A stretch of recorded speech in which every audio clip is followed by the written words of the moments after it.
I just learned that apparently Sam is the only person I ever met that pronounces the U in Guardian.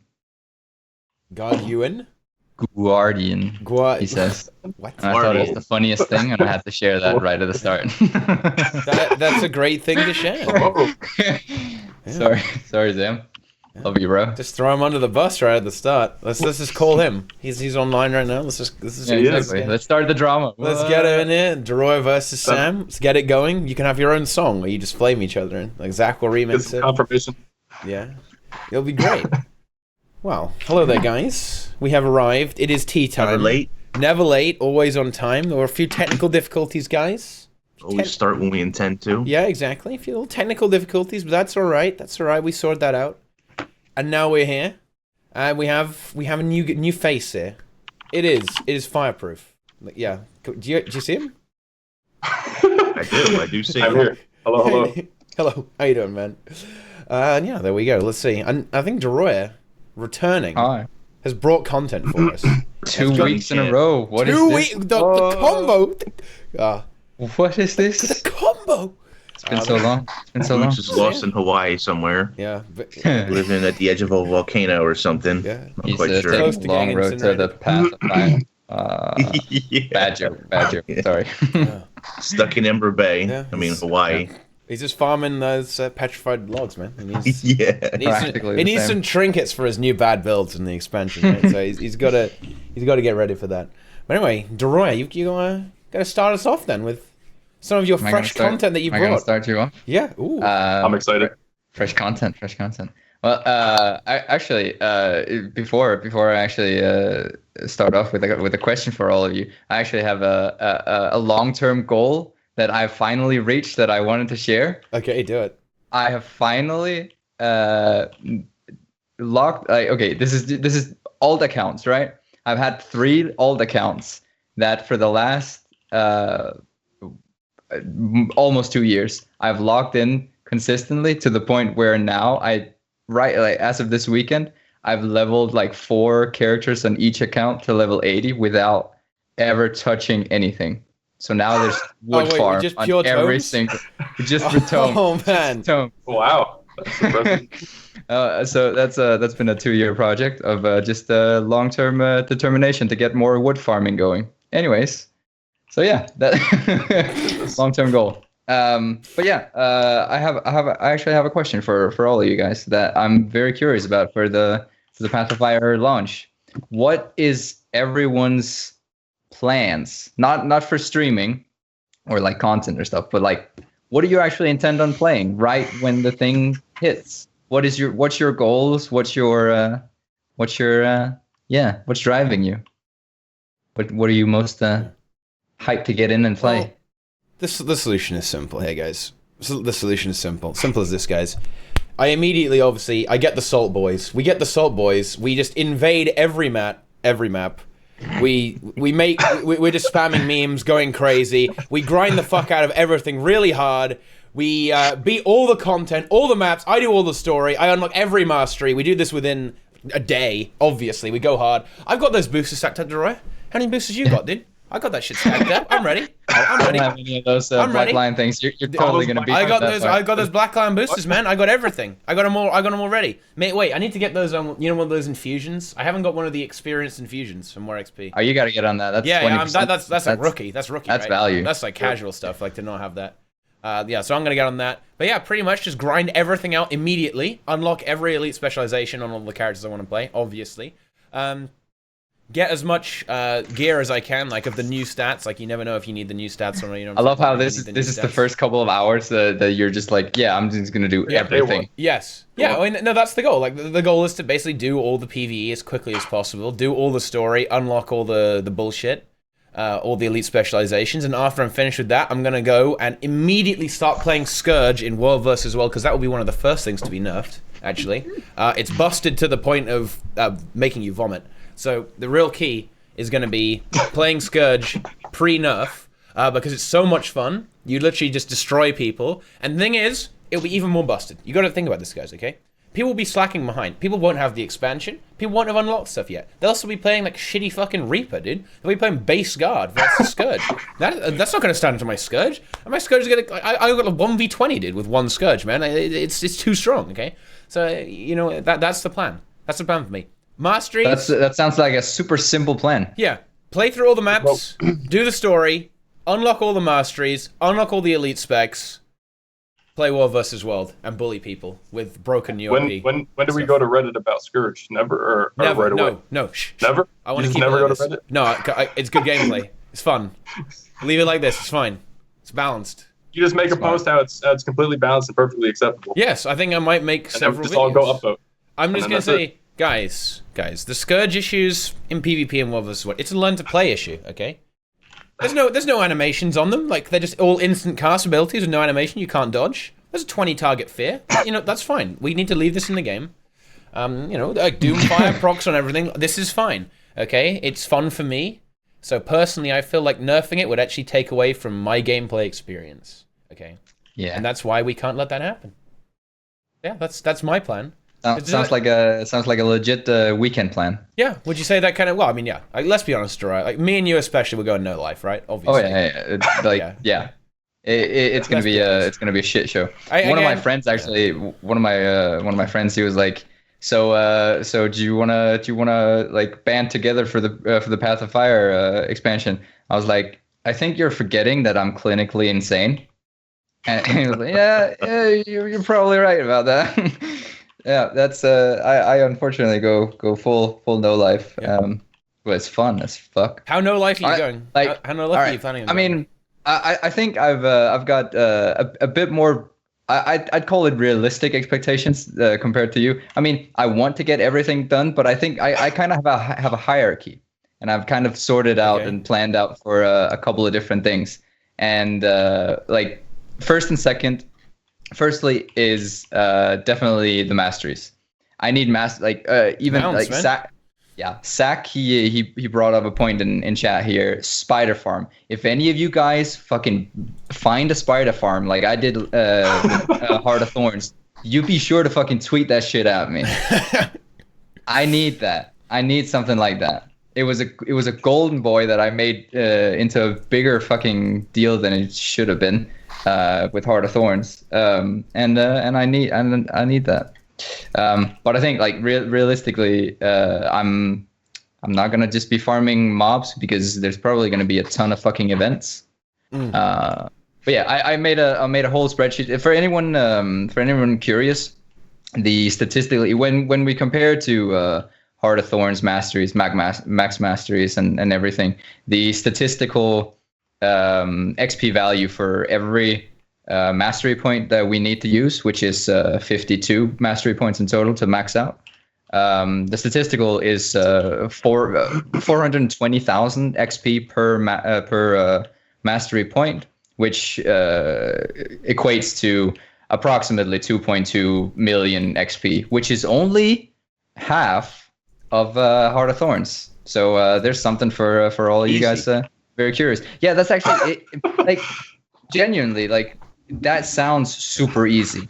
22.2 million is pretty. That's basically just pretty ley line, managed. isn't it? Pretty much just like 2 ley line glidings or something. Yeah, something like that. It's not even that bad. And we're gonna be prepared this time. We're gonna bring those boosters, man. We got everything to stack up on. The only thing I'm missing, which I'm kind of halfway regretting, is not getting any of those black line boosters, which I'm not gonna get. Yeah, just get them. I'm not gonna buy them. How much gold? How do you not? How much gold? You open a single box. You probably get. That's both the thing. Of your drops I don't open a single one. Do it. I've opened a lot now. I've accepted my fate. I've wasted a lot of my gold doing this. I've blown a lot of money doing this. It's not. It doesn't feel good. It feels dirty. But when I see that booster, it's almost worth it. Okay. Dude, I'm not gonna lie. I have nearly 50 now. I nearly have 50 black line boosters. Full disclosure. I've now got 25 hours of this stuff. Wow. What's the matter with you? I'm racking these things out. You know, I've got serious. Wait, what the hell, bro? What are you doing, dude? Stop that shit. Yeah, I'm approaching 30, I think. Yeah. It's they're pretty common. They're pretty common. They're not common. They're 1 in 5. Like 1 in 5, man. It's bullshit. It's stupid. It's cancer. 1 in 5. Yeah. Nope. Okay? Nope. I don't even know how many I have. It's nasty, man. ArenaNet, please buff the drop rate so I can buy more. Okay. No, don't. God, for God's sakes, do not drop. Don't buff the drop rate on the stupid boosters. Yes, buff the drop rate on the boosters. Oh my gosh. Wait, what do you, Inks? Are we really having this conversation? Are you really taking this position? You would rather have like fucking Merchant Express than a Blackline booster? That's what you. The thing is, the Blackline booster is gonna go completely invalid after the initial rush of masteries. I mean, there's still good people for like you WW. playing World vs. World stuff, yeah. yeah, World vs. World, but for everyone else, it's just gonna be shit tier boosters. Yeah. I mean, yeah. Besides, does it drop in the first? Does it drop in the first line or second line? Second slot after the. Right. So it's not the same. Slot. It doesn't drop like with Merchant Expresses then. What does it replace then? Actually, wait. Oh, I have 25 of them. Actual cool stuff. I have 25 of them. What's in the what can drop in the third slot of the chest? Well, the third slot is uncommon. Like the one that is the second slot that is. Yeah. So the first one is always the first line, and the second one is always from the second line. From the back line chest. That's how many boxes I opened. Yeah, there's a pattern. There's a pattern there. It didn't occur to me until somebody had said something, but yeah, that's how it works. Because it pulls one. What does ArenaNet call them? It pulls one account upgrade and one whatever the other item is. So the account upgrade used to be like Tomes of Knowledge, which they removed for the booster. Which I'm pretty sure you're pretty happy with now, Teapot. Oh, my boosters. I mean, I'm not gonna lie. I'm gonna get more. Like this isn't where it ends. I only have 25. I have nearly 50 right now. Nearly 50 boosters. Wow. Okay. Yeah, I have 25. I mean, they're actually really good just to have randomly. Just for World vs. World, they're very strong as well. So it's fine. But yeah. Oh, no. I wish I could get myself to buy those Blackline chests, but I've long since accepted that it just ain't worth it. It just ain't worth it. It ain't worth it. If you get the hairdresser kit, then man, you can just sell that shit easy. Yeah. Free money. Free money. But you're not getting it. That's the thing. You're not gonna get it. I mean, no. I'm not gonna get it. But then again, go ahead, Inks. Go ahead. So your Blackline booster competes with guaranteed wardrobe unlock and Blackline ticket scrap. Okay, I don't care about either of those things. Nice. Well, that's because you're insane. Because that wardrobe unlock is way more valuable than the Blackline booster to me. I agree. Those XP, that XP. That XP though, no XP waste. I don't care. Actually, how much XP is it? Is it a 50%? 50. Yeah, 50. It's 50. Yeah. It's 50%. Yeah.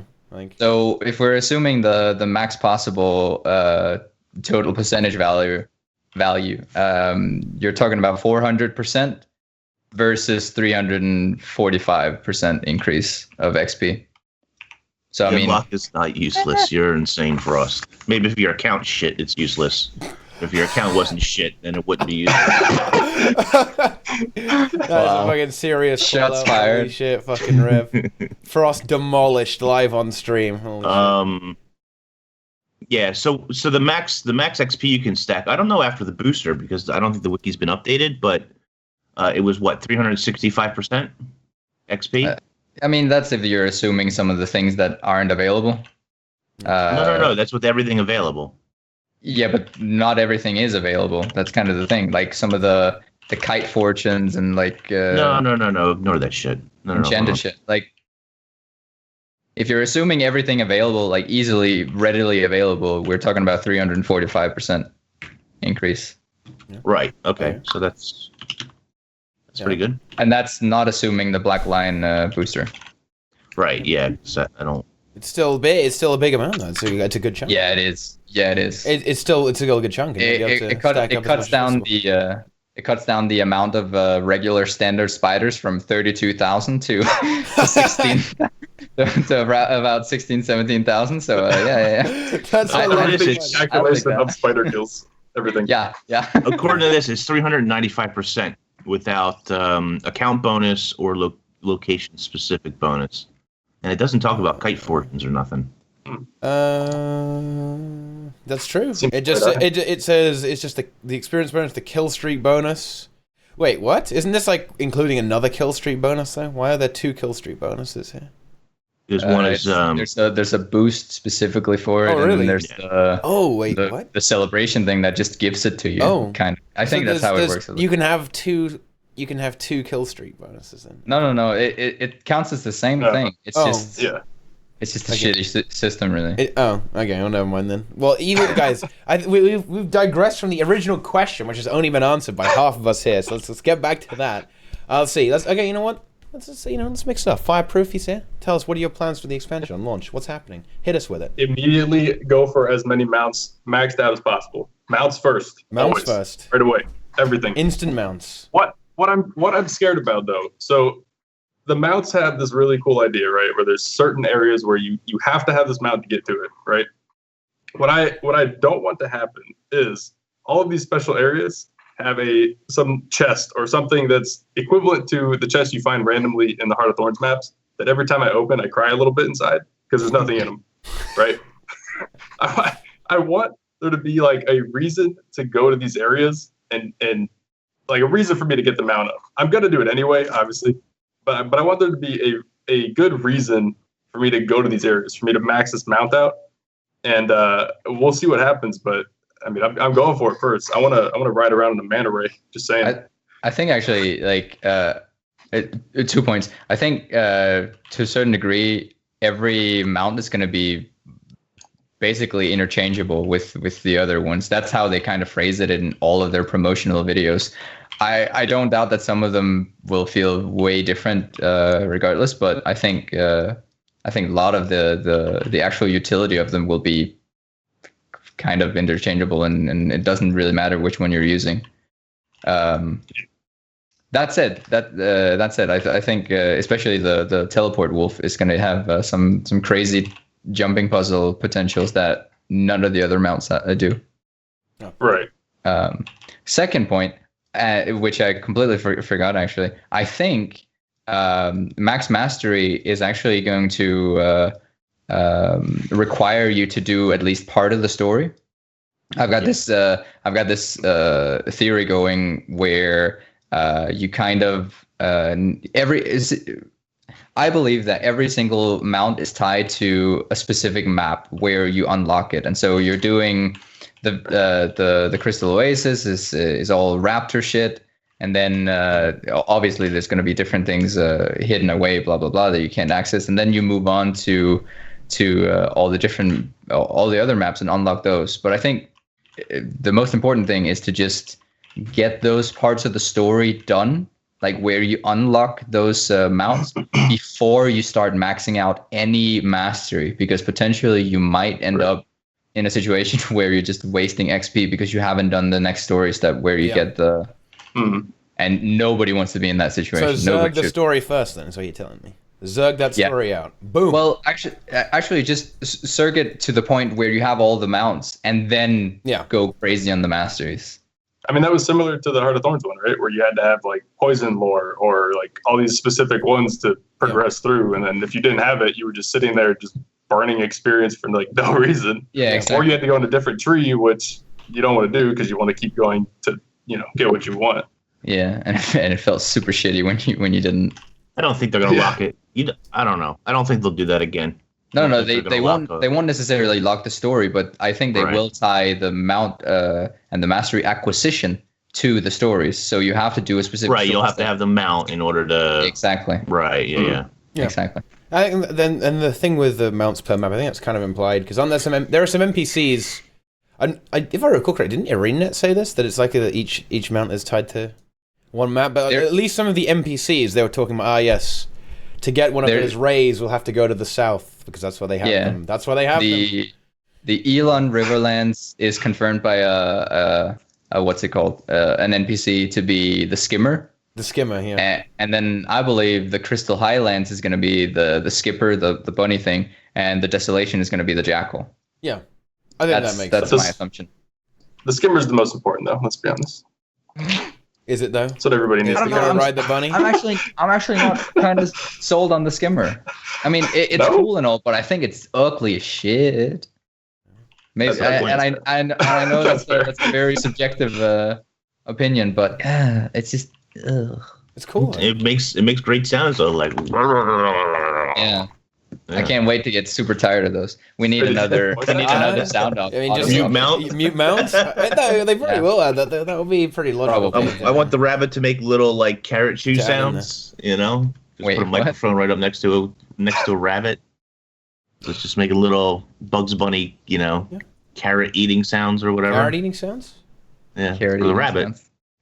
I can't wait to get the Springer and then never use it unless I actually need to get to a specific place.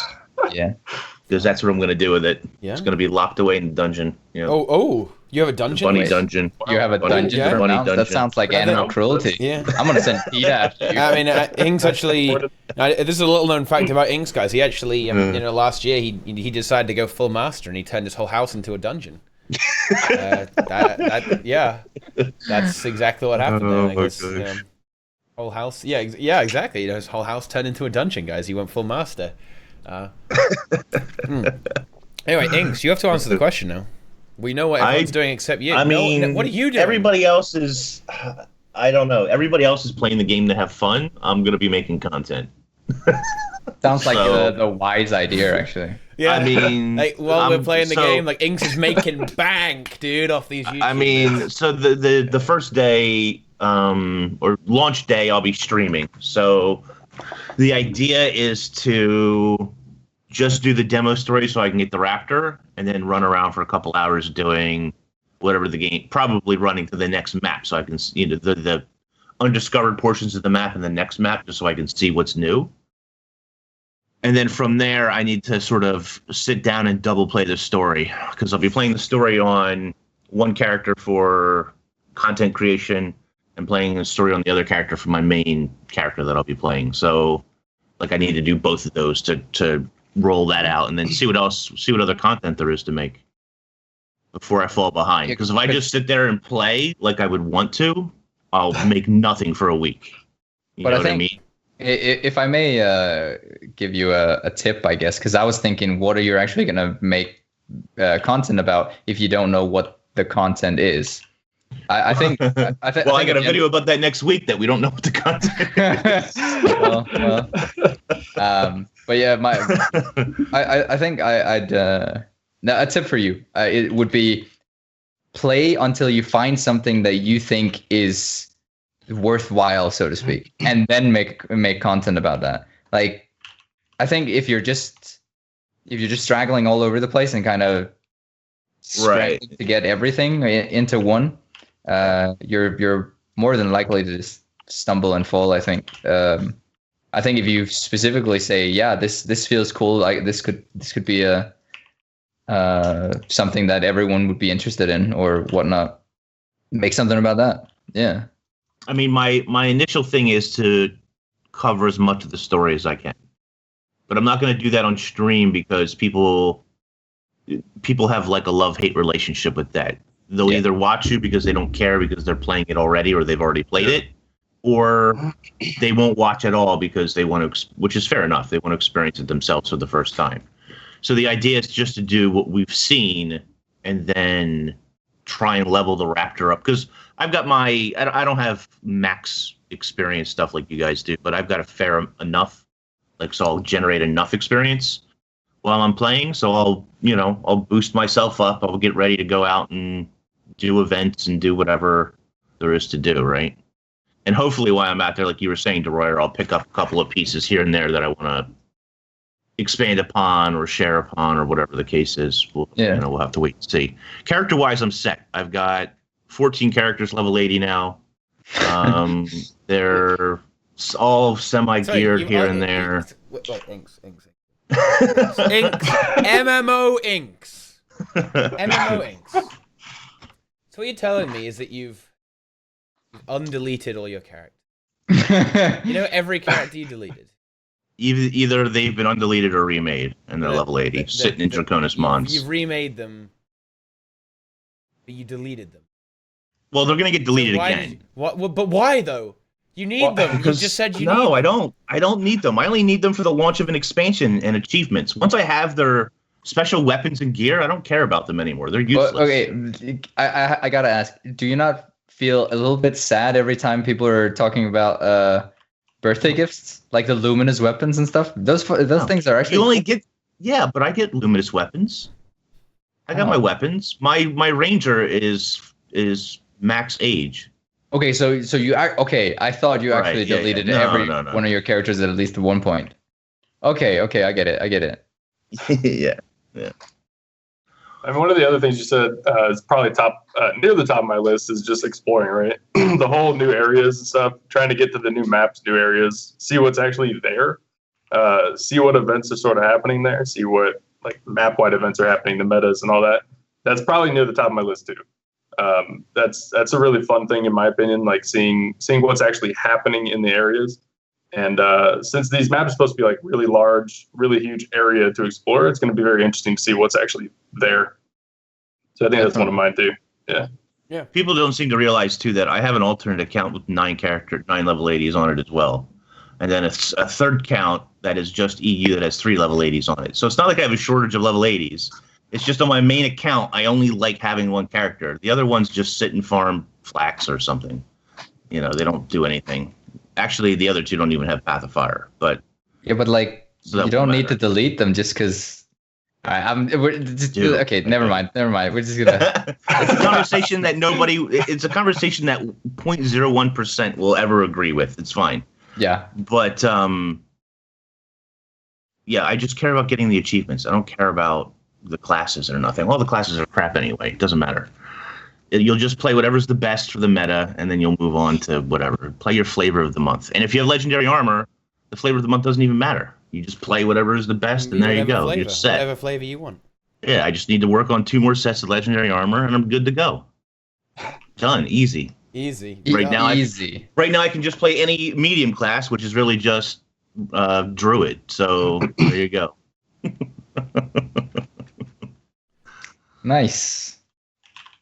All right, but like speaking of exploring and stuff, I still remember back from Heart of Thorns when I think it was Wooden Potatoes who kind of made a video at one point where he was like, yeah, and we banded together and we beat Deroir, and it was this huge event, and he was kind of showcasing it and everything, and he was kind of alluding to the fact that he didn't actually know if it was hard or not, which I thought was funny, and I think we're gonna bump into a lot of that again, where people are just kind of scrambling to understand these huge events, because much of what we've seen lately with how they're developing events and stuff is that they're just getting more and more intricate.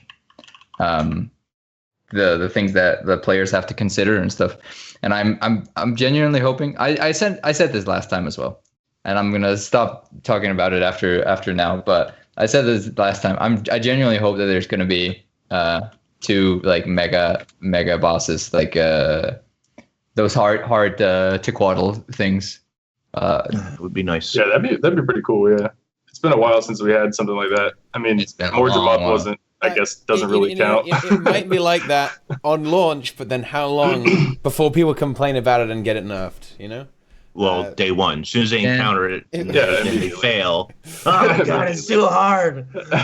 We can't kill Garrett. It's too tough. It's too tough. ArenaNet, help us. Think about it, Ings. Like, it's actually funny how if they can't find 5 more friends, how are they going to find a whole map of friends? Dude? How are you going to find 50? You're doomed. Yeah. I actually think it's kind of funny how so much of the difficulty in this game is dictated by popular opinion, view. Opinion and view. Just like the Chalk Garant was, to me, one of the coolest bosses in Heart of Thorns, and then it got nerfed, and I never really thought of it ever again. Like it was just like, yeah, okay, I got to do Chalk Garant. It's on farm. Nobody really cares. And I always found that to be super sad. I so hope that at least the general opinion from the community isn't to just nerf everything as soon as it's hard. I really, really hope that there's going to be at least fewer. There's always going to be complaining threads, but I hope that there's at least going to be fewer threads about just how shitty the balance is and blah blah blah. I mean, good luck with that. Yeah. I mean, we can pray, right? We can. Yeah. I'm not sure how likely that will be. It's even pretty dubious whether they're going to add something difficult to to the expansion. I mean, there might not even be. That's because those meta events are kind of the things that a lot of people complained about. How committed you kind of have to be. Yeah, but much of the commitment came from like you have to spend time waiting around. You have to have so many people. Like there's a lot of like odd requirements to the system, which I absolutely love. I love having things on a timer, but not everyone does. Yeah. Well, the problem with that comes You with definitely like, love it. yeah, I mean, you have to be at the map. What, like, if you go to do Shot Garrett now, you have to be at the map 20 minutes early to get the first map, or 30 minutes early. Like, that's a pretty annoying thing to do. Like, I understand, but when you're on that main map, it's still an exciting event, right?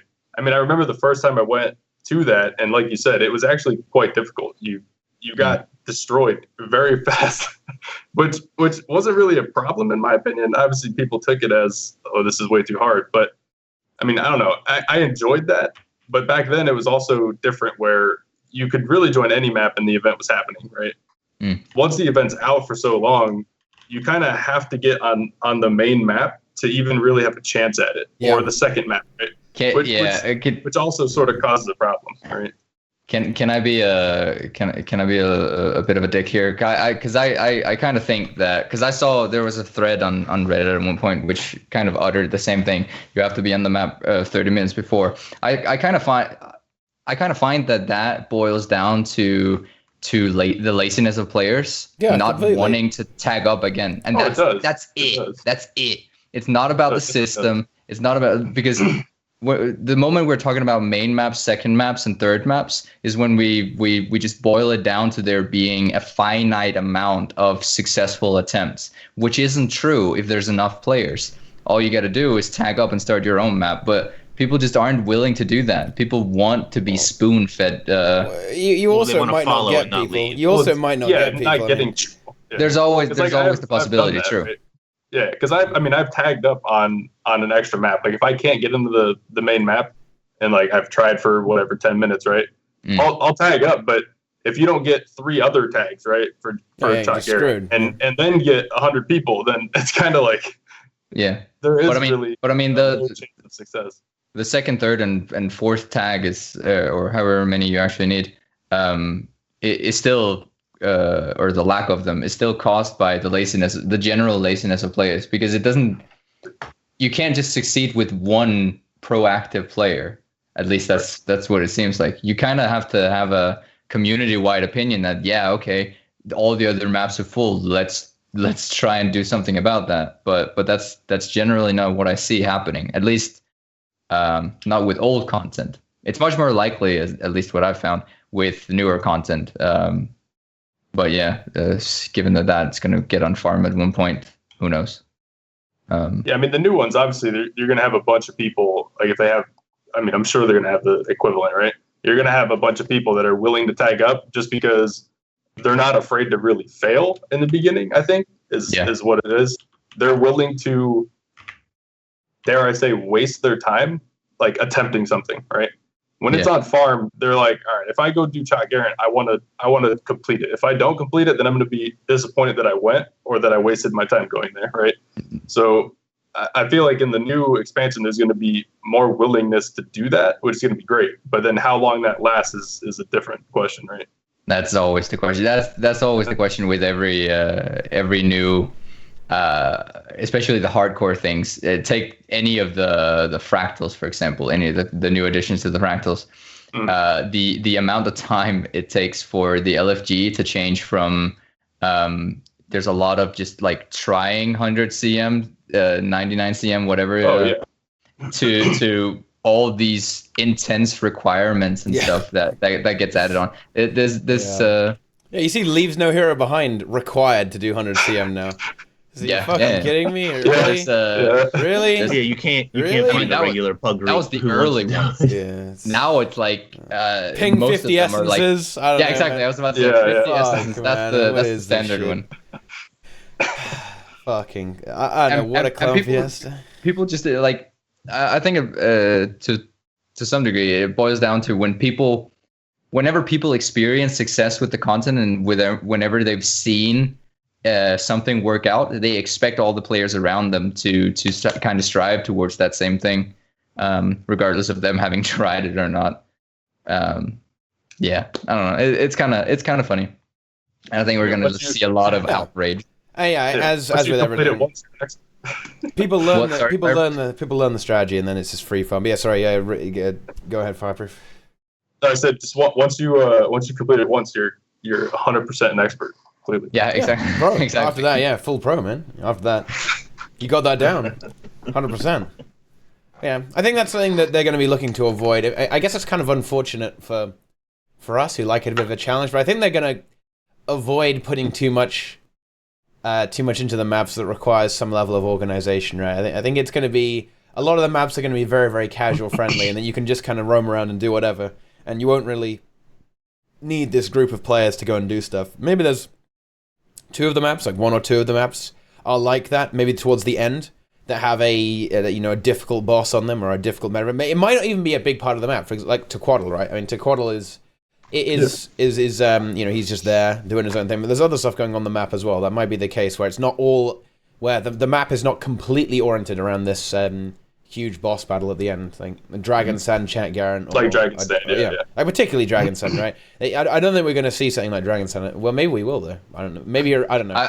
Arena might just troll me and say, yeah, you're an idiot. We're doing that stuff.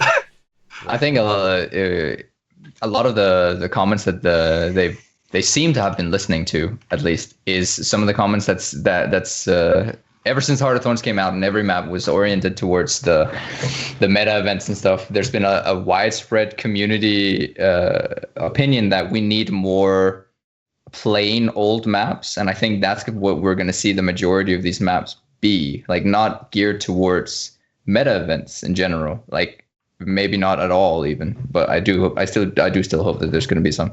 But I think most of what we're going to see is that they're just going to be filled with all these bounties, which don't require any meta event long-term dedication.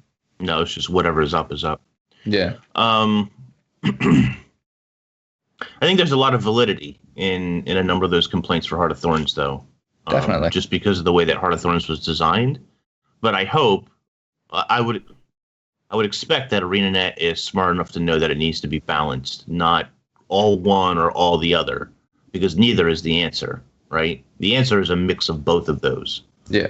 Variation between the two of them. You can have some maps that are giant meta maps, and you can have some maps that are, that ease the more casual player into those maps. That's the right way to do it. And Heart of Thorns didn't really do that necessarily.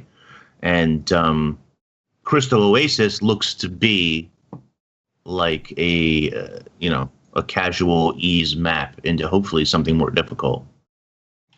So I guess we'll see. Wait, you think that there's something bigger on Crystal Oasis? No. I hope that there's something bigger in the map that's after Crystal Oasis. Gotcha.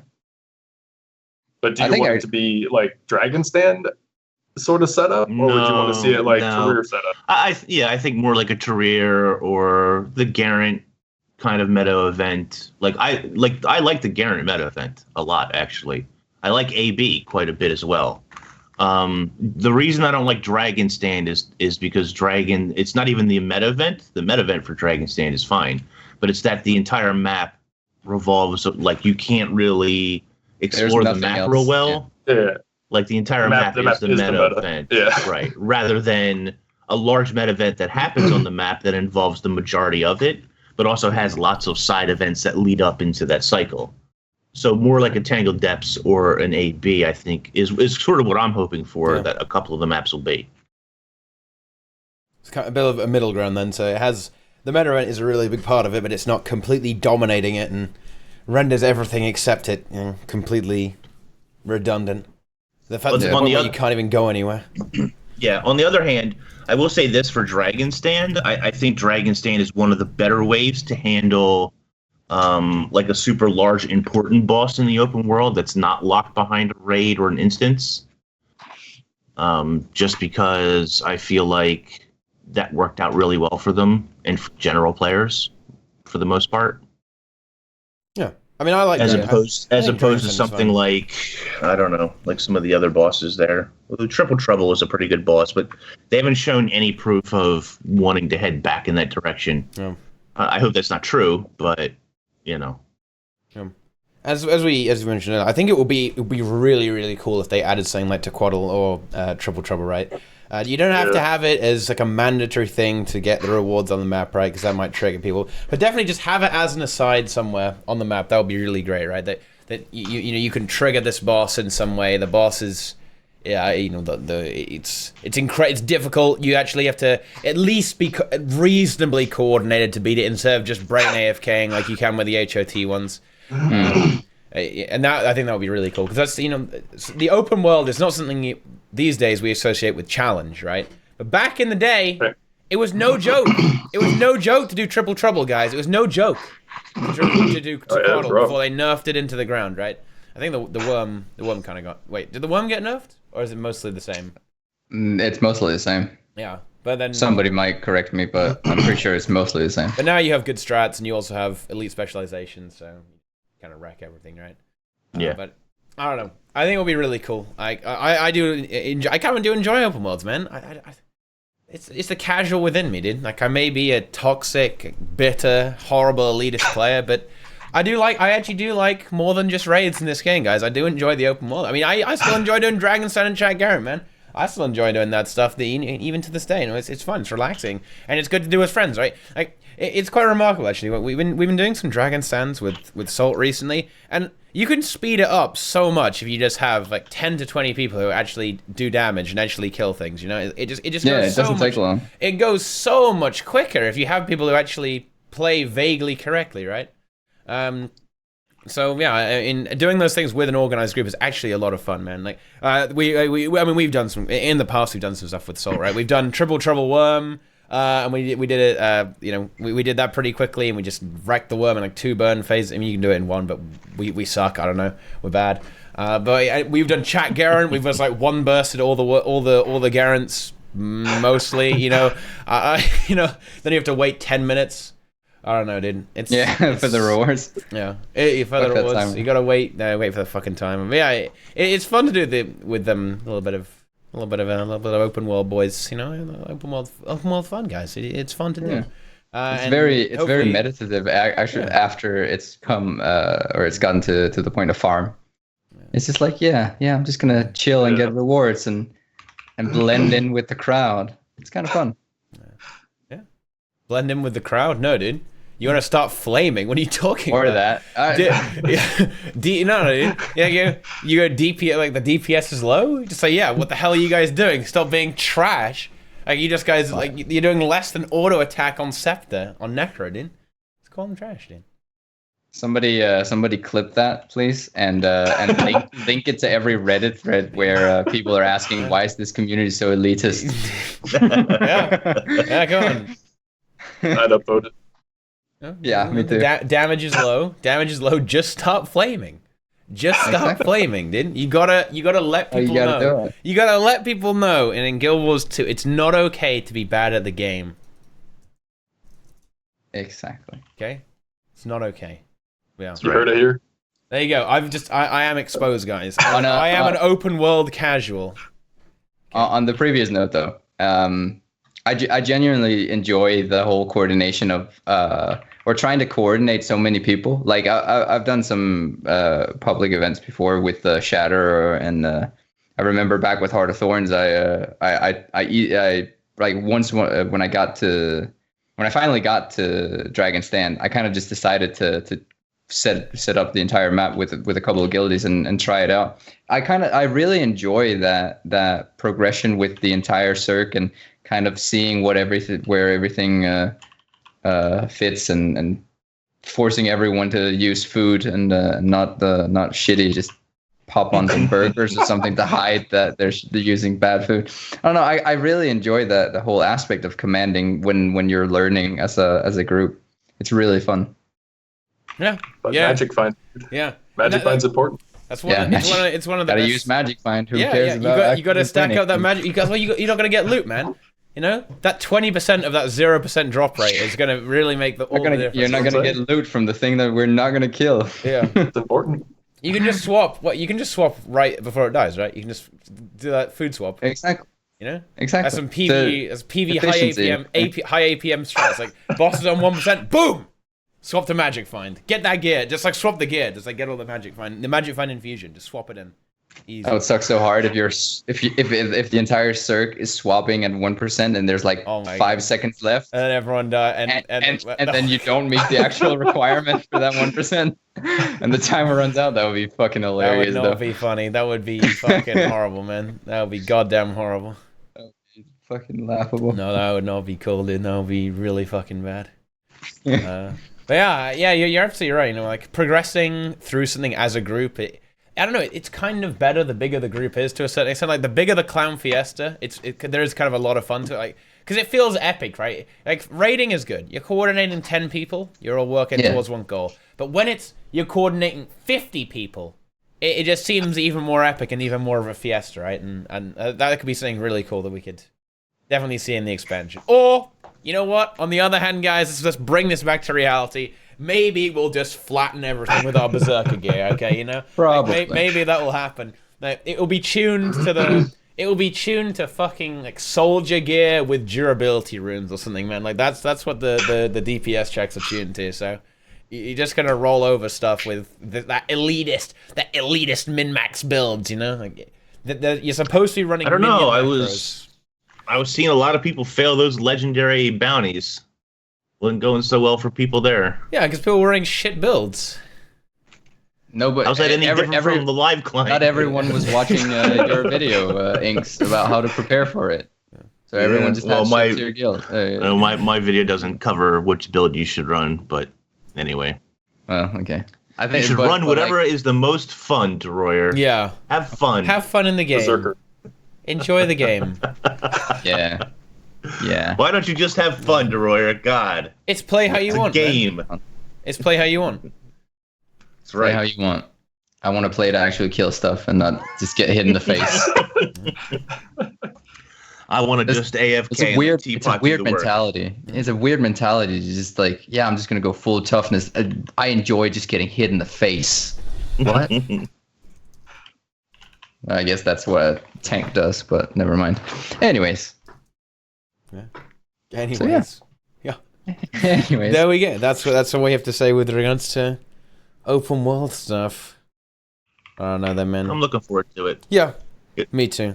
I really, one of the biggest things that I hear from a lot of people over the last couple of weeks, still valid today, is this is going to be supposedly a content-rich expansion, but we don't know what the content is. We don't know what the content actually is, other than that there's going to be a story and there's going to be 5 maps, but we don't know what's in those maps or anything like that, right? So should be interesting.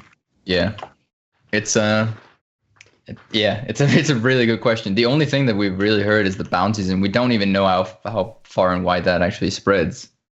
Right? Is that just a Crystal Oasis thing, or is that on every map? Yeah, I mean, I'd assume it's on every map since it's an expansion selling point. So, but yeah, we don't actually know. No, so yeah, we know very little. We know surprisingly little, actually. Don't you think? Yeah. We practically know nothing. It's like, you have maps. There's elite specializations. We're going to the Crystal Desert. Go. We know. Okay, we know there are maps, and there's 5. Yeah, right. What scares me.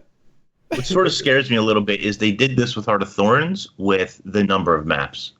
Remember, they wouldn't tell us how many maps. There were 3 biomes. They were very clear about their biomes, but they wouldn't tell us how many maps there were until like right close to launch.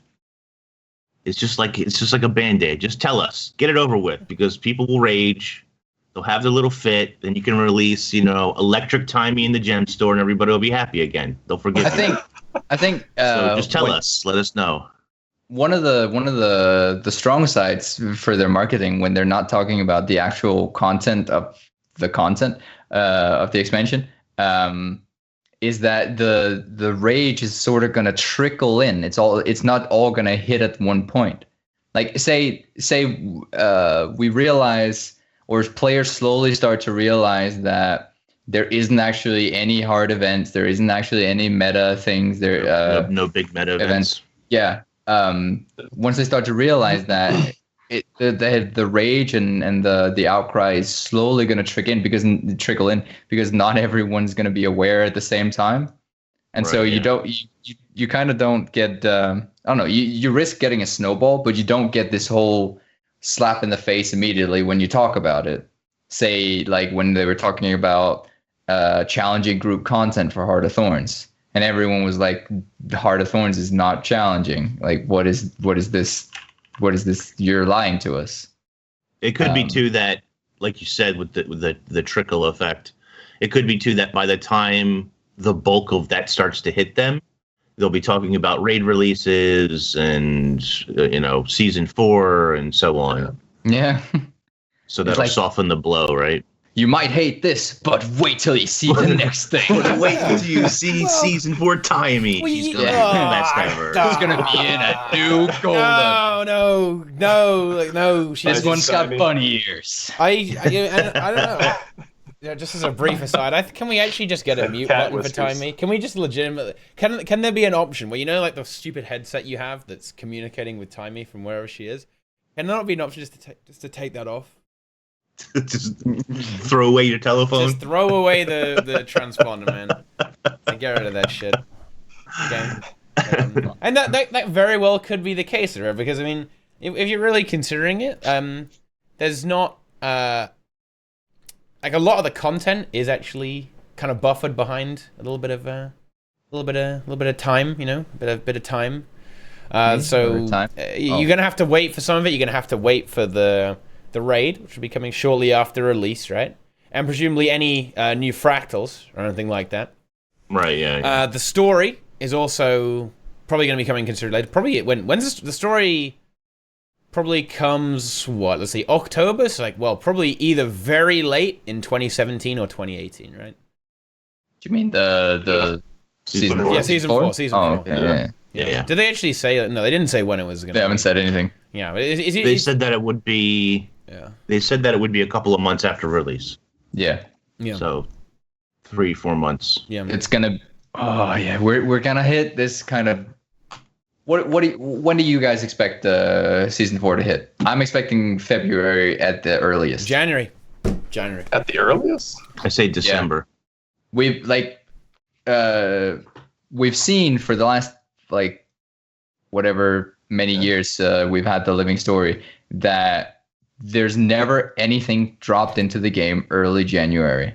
So it's either going to be late January, super late January, because they have to wind up the entire studio after the holidays and stuff. The holiday, yeah. And that apparently takes a couple of weeks. I mean, I don't blame them, but yeah, February would be my guess at the earliest. I'd say we're kind of hitting this what's it called, content explosion, where we're gonna get the expansion a month later. We're gonna have Halloween. A month later, we're gonna have Winter's Day, and then a month after that, or a month or two after that, we're gonna have the living season 4. Yeah. When do we get the second raid? So, yeah, I was going to say, someone in chat says 2 to 3 weeks after release. That sounds way too fast. I don't think they'll do anything 2 weeks after release. I mean, there have been a few little kind of little hints, man. I mean, I don't want to always bring it up, but Paul kind of said they're trying to go for the same kind of release schedule that they did with regards to Heart of Thorns, right? And Spirit Veil was only about a month after release of Heart of Thorns. So we could be looking at a month and a half, something like that, something a bit like that. I believe it. For the next raid group, and that would be really great, right? I mean, that would be really, really cool. And yeah, this is kind of the this is exactly what ArenaNet's kind of content plan is supposed to be, right? They're going to trickle it through, so it kind of keeps up the pace. They've got this stuff prepared. They're ready to kind of drop these things periodically as we go through, and they kind of chain onto each other, so you don't have too much of a too much of a gap between everything, and it actually seems like they actually have this kind of locked down this time. You know, it looks like they are a little bit more prepared. And, you know, the raid wing will be, you know, there. Maybe there'll be a fractal a little bit after that. Keep that PvE content going, guys. You know, get that elitism. You know, we got to have something for the elitists, right? After everyone... Because they have to give people enough time to grind the new gear. They're not going to release it on launch. Yeah. Obviously, that would be silly. Because what they're going to do is, they're going to give you a bit of time, figure out the classes, figure out the builds, grind the gear, get everything best in slot, get that QT Reddit post going, you know, like, harvest that Reddit karma. Get on that DPS golem and get ready for the raid. Like, find the new OP builds. Make sure you find the new builds so that they can be nerfed. You know, we have to make sure we nerf all the broken shit. That's why there's such a big difference between the raid, right? They need everyone to find the imbalanced stuff so it can be nerfed. So you can't just break it. Otherwise, you're going to end up in a situation where you just duo the raid with, like, those fucking Sylvan Hounds, you know? Like, you've summoned it'll happen. 100 Sylvan Hounds, just one shot. They'll solo the bosses, just like Wing 4. Yeah? Yeah. I mean, there's obviously going to be some kind of weird combo that no one's thought of yet that will be just absurdly broken and just do insane damage. Let's be honest here. That's going to happen. Someone's going to find something like that. It's going to be amazing. Oh, sure. It will be just like the elementalist shit, man. That was like broken for a day, like the Condi Ellie where you just stack 80k burns with the glyph. It'll be beautiful. It'll be amazing. It'll be wonderful. I'm looking forward to it, man. But yeah, new raid. It'll be fucking hype, lads. It'll be hype. Can't wait. Yeah. Me neither, man. And players will be ready 2 to 3 weeks after release. Will they though? Yeah, they will. Well, Teapot's going to be done in the first weekend. I'm going to be done in a day. I'm going to be done in a day, dude. I'm going to be done in a day. The people who are day one raiders absolutely will be ready. Yeah. It's just like any other MMO that has raids anymore that delay them, which most of them do. You know, players are ready. Come 3 weeks after or whatever. Yeah. Probably. I think the players that are going to be into raids will be, certainly. I mean, obviously a lot will go through a lot slower, but anyone who's going to be preparing for the raid will be done very quickly. How? And it'll get cleared on day one in a couple hours, and we'll be farming it in a week. Yeah. So don't worry about it. The raids? But normal, I mean, we kind of do talk about this pretty much every week, but I think the design philosophy for the raids will be that normal mode will be incredibly easy, and then they're going to try and work some kind of repeatable challenge mode in. Yeah. That's where they're going with this. Yeah, repeatable is key. Yeah. Right now, there's no excitement to do it more than once. Right? There's no reason to. So then you just end up sitting there grinding the easy part for every week, right? Exactly. Yeah. Like, there's a reason to do the challenge mode multiple times or at least every week, right? Then it's more exciting. We'll see if they actually do that, but. Yeah. It kind of, I remember it kind of feeling like a huge waste actually learning all of those challenge modes for the Wing 4, just because like there was nothing to do with it after. Like that knowledge was just useless knowledge. It's like, yeah, sure. I now know the entire Samurok spear pattern like off the top of my head, but I can just bin that shit now. I mean, it's worthless. I really want there to be something repeatable. Do you think they would, if they actually do challenge modes repeatable, do you think they'd do that, add that retroactively to the old ones? No. Like, say the ones that already have challenge modes? No. You don't think so? No. Not anytime soon. I don't think so. Especially with the fact that they kind of nerfed them into oblivion as well. Wait, the challenge modes? Yeah. Also, I haven't done them since the first time. In fairness, the difficulty of Samurok was actually due to a bug, so it was a bug fix. But yeah, they kind of just nerfed them, man. They kind of wrecked them good. So they fixed Rig'em, but the thing is, they kind of by some accident, or maybe this was how it was supposed to be, they just deleted the Rig'em mechanic from the game. He'll if you do damage, he just will never leave. He'll just constantly insta die again, and then just blow up again. So like the difficulty of the split phase in the Samurok CM is just completely gone. And Demos CM They made it so Tez can't remove the Aegis, so. Which is fucking dumb. it's Whoever just- fucking suggested really? that should be like just Yeah, fucking.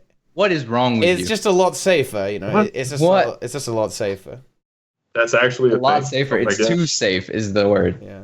So Demo Is CM is pretty dumb. much.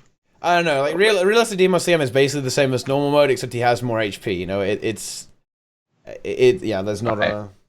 Yeah, exactly. Yeah, One Up did this. Like this is One Up. Like he got this. Or changed. One Up.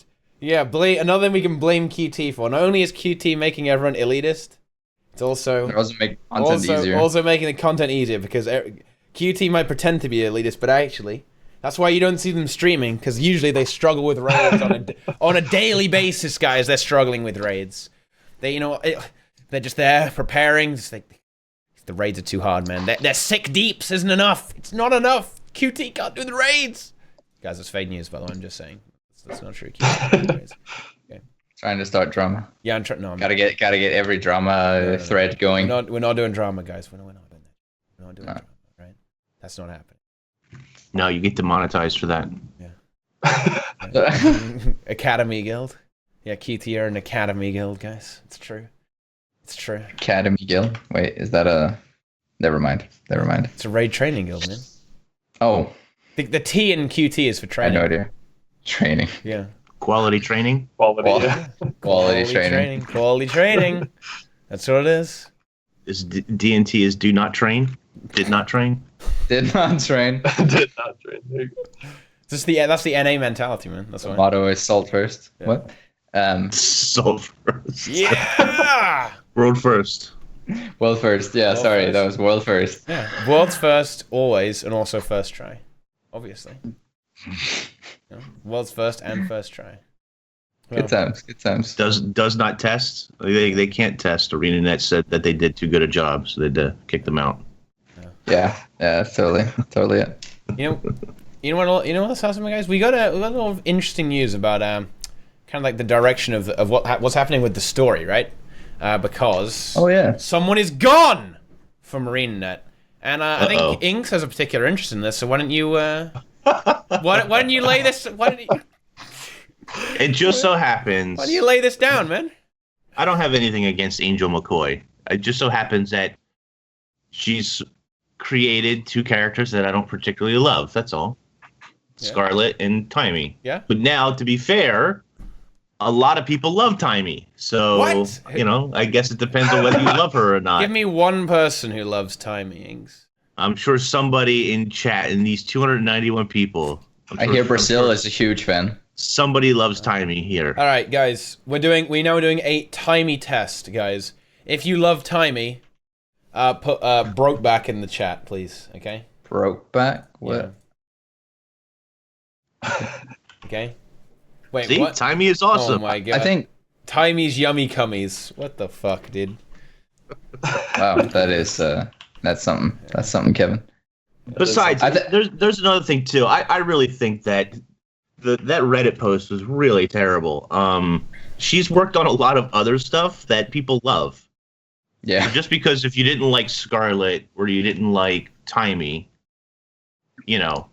she worked on a lot of other stuff. It's like you're I don't know. But she's going off to work on her own company. She has some kind of 2D mystery game company that she runs, that she's been running for a while, I guess. But she left. She was like a guest speaker at this convention, and there was a lot of little lore tidbits that she sort of dropped about Malik, about how there were a lot of, I guess, plot holes or whatever with Malik, and so the amount of time it would have taken to really fix all of those problems and plot holes, it just wasn't worth the development time to really try and fit him in there, unfortunately. I think some of the most interesting points that were hit on by the bullet point list of things that she had said was some of the things related to like Queen Jenna possibly seeking a new heir, and Malik having plot holes and stuff like that. And it was like it just opened up my I guess my mind to the fact that it seems like they just like legitimately just dropped the story threads that we were all speculating about for so long. Yeah, which is annoying. Which is super annoying. It's like, especially as a content creator sitting here thinking, oh yeah, there's something super deep to all of these and trying to fit it in the long term, and we're all just holding on to that sliver of information, trying to hope that someday this has value. And then it turns out she's left the company, and there's never going to come any resolution to this story thread. And it's just, well, and it's not even wow. It's not even her fault. It's not even her fault. No. Like, not blaming her. I know, I know Deroir is very invested in this. He did a good deal, many videos on the characters and so forth. But the locket, the locket that was supposed to have like the next heir to the throne or whatever, there was supposed to be a story thread with that. There was supposed to be a whole story with that, and that just got dropped because they couldn't make it fit, or there wasn't time, or I forget what the exact reasoning for it was. So it's just disappointing, right? Because there was a lot of theories that went into that locket and how that connected to the story and everything else. And the truth is that the story was just dropped. Feels bad. It really does. It feels bad, man. And the reasoning behind it is kind of understandable, though. If it's difficult to unpack, and there's kind of, if there's time limitations, and at the end of the day, like, they can't cover everything, right? Like, it doesn't necessarily mean it's totally off the table, though, right? I mean, they could eventually revisit this stuff, but true. It's not impossible. It's highly unlikely. I mean, let's be honest here. This isn't something that's very likely to happen. I mean, look, with the track record, right? They kind of just have a tendency just to kind of drop stuff, like ignore it. Yeah. I mean, you see, like, I think the best example of this example, actually, I actually hope they continue this, because this to me is actually funny. Like the stuff with Ritlock in the Mists, that's actually now funny to me. How they're actually just trolling the community with how much he just refused to say anything, right? Like, we're his bro. He's like, nah, fuck you. I'm not gonna tell you shit, man. I'm not telling you anything. I don't know. That kind of stuff is kind of like ArenaNet TM. So I don't. The worst part about the Ritlock thing, actually, to me, was after watching the trailer for Path of Fire, realizing that they'd kind of figured, oh yeah, we're just gonna tie this super huge story thread, which all led up to Heart of Thorns. We're just gonna tie that into the second expansion 2 years later, and then the first story instance we go into where Ritlock is, and you're like, so Ritlock, what actually happened in the Mist? And he's like, later, Cub. Like, fuck you, dude. I just saw you in the trailer. You're gonna fucking tell me now, you piece of garbage. Yeah. Well, let's come back to that in a second. So she touches on a couple of things here. ArenaNet did have a name in mind for Bubbles, but no one liked it, so they scrapped it. She wouldn't say what that name was. I mean, they'll probably revisit that at another point, but she wanted to write more lore and stories for the Norn, but there wasn't a time or place for those stories. That's super disappointing to me. She wanted to write about Jenna looking for a successor to the throne with the locket, but that was cut. Malik's story arc is difficult to continue because there are contradictions in the lore. They consider the season 1 a mistake, and she was very frank about it. They weren't thinking ahead at all. That's like, I don't know. Pretty powerful statement. That's a pretty strong statement. You know what I mean? ArenaNet has a long-range plan for the overarching story, but all the other details in between they just come up with as they go along, basically, which not really a surprise there. We've kind of known that for a long time. And then there's this whole thing about Timey named after this 95-year-old woman, which we had heard before. That's not really new. It's not really new stuff. As for the bullet point about like just figuring out stuff as we go, it's kind of why some of the season 3 material, to me at least, felt very shallow. There's not a lot of detail to at least that's what I find. There's not a lot of detail to like high arching meta details is what I'm referring to here in the little story threads, because they're only building up to the larger points. We don't see any more of those weird, like, okay, regardless of the locket being dropped, it was still a cool little detail that kind of persisted for a long time, and we don't really see that because they're really only focusing on the main overarching story thread. And I kind of find that to be like the whole looseness of, yeah, we're just going to figure it out as we go along. I don't see that necessarily as a positive thing. Right. And I think, too, like somebody said, well, this is like the deleted scenes for a movie or a TV show. And I totally get that. But aren't there occasions where you watch those deleted scenes and you're like, why did you delete that? That was amazing. You know what I mean? So, and on top of that, too, ArenaNet has this thing where they're very story arc driven. The main story arc is the story. And I think that's why when you get these raid stories, people are either so excited because they raid and get those stories, or they're so pissed off because they want these side stories that ArenaNet just won't cover otherwise. And so you can tell that there is at least a portion of the community that is desperate for these additional stories that aren't part of this overarching story. They want to know where the hell is Malik, even if he's not tied into the same story. And they want to know about the Locket, and they want to know more about the Norn and lore and so forth. So people want these extra stories. It's a matter of finding a place to put them that isn't part of the main story arc. But everything from the Living World seasons to the expansion story is all driven by the same story arc. And so the only other place to tell that right now is raids, which people desperately hate because they don't raid, and so therefore they don't get the story anyway.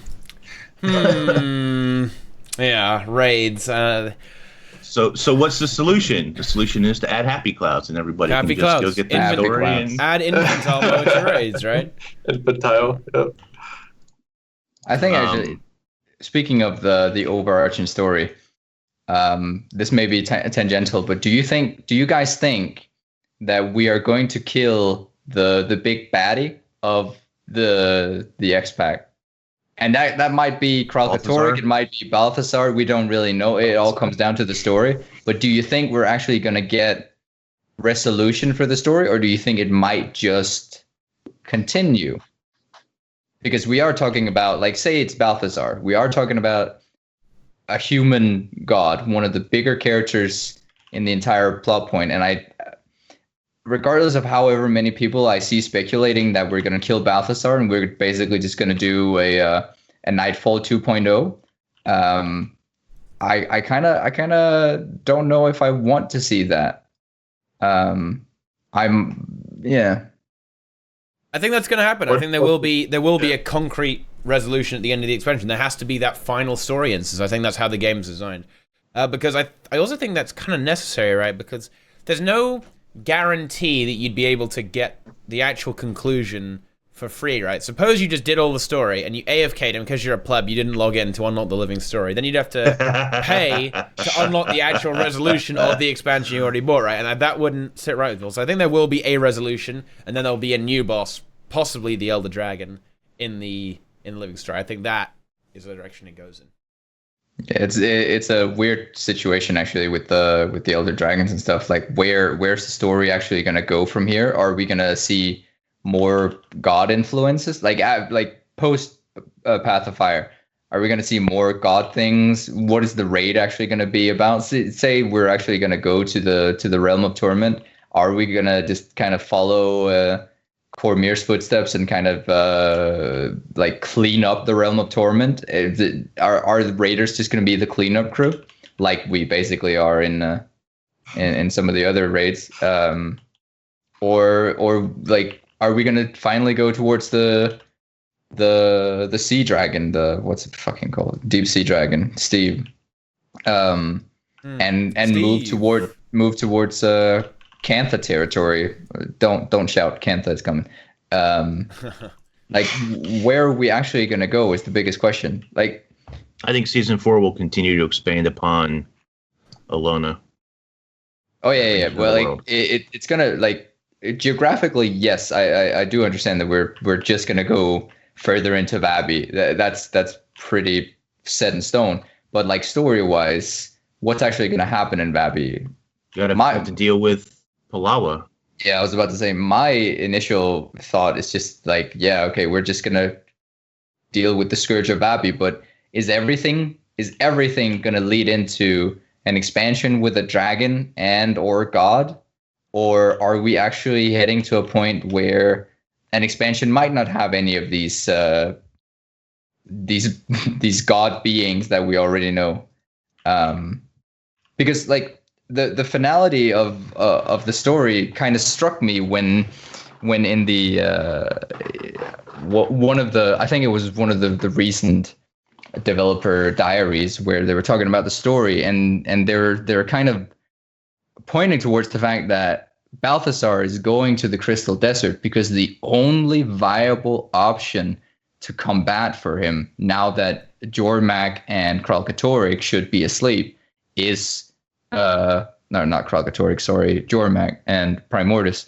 The only viable option now is Kralkatorrik, and so when Kralkatorrik is gone or asleep or whatnot, what actually happens next? Is it just the deep sea dragon? Is there only one expansion left for after Path of Fire, For and dragons? then and then we're done? Or I mean, or what's actually obviously, we're not gonna let Balthasar kill Kralkatorrik. It's just not gonna happen. No. But say Unless all three Arene takes his place, but even then, like, I don't know. Say all three dragons go to sleep and we only have the deep sea dragon left. Say that guy, the deep sea dragon, is a good guy. What do we have left for Guild Wars 2? Dragon Festival. Guild Wars 3 Dragon Bash. They're bringing back Dragon Bash. Completely new thing. Dragon Bash. Wow. I mean, That's they a meme. can always come up with new enemies, right? They can always bring. I mean, you can Yeah, see right. the You can always gods, right? add. They've brought the gods back to a certain extent, like that. They were kind of Yeah, but mysterious. are we just gonna move into Guild Wars another 1. situation where Yeah. we're just it's not dragons now, it's just gods, and we're just taking them one by one until there is only mediocre entities left in the world? So let's just pretend. Okay, we deal with the gods. That story wraps up, which I think is going to be pretty involved. We deal with the dragons for what we can do. We'll leave Timey to deal with the rest of them by herself. We head to Cantha. Cantha's been walled off. Yeah, There's a whole story there that has nothing to do with continent any of that stuff, stuff.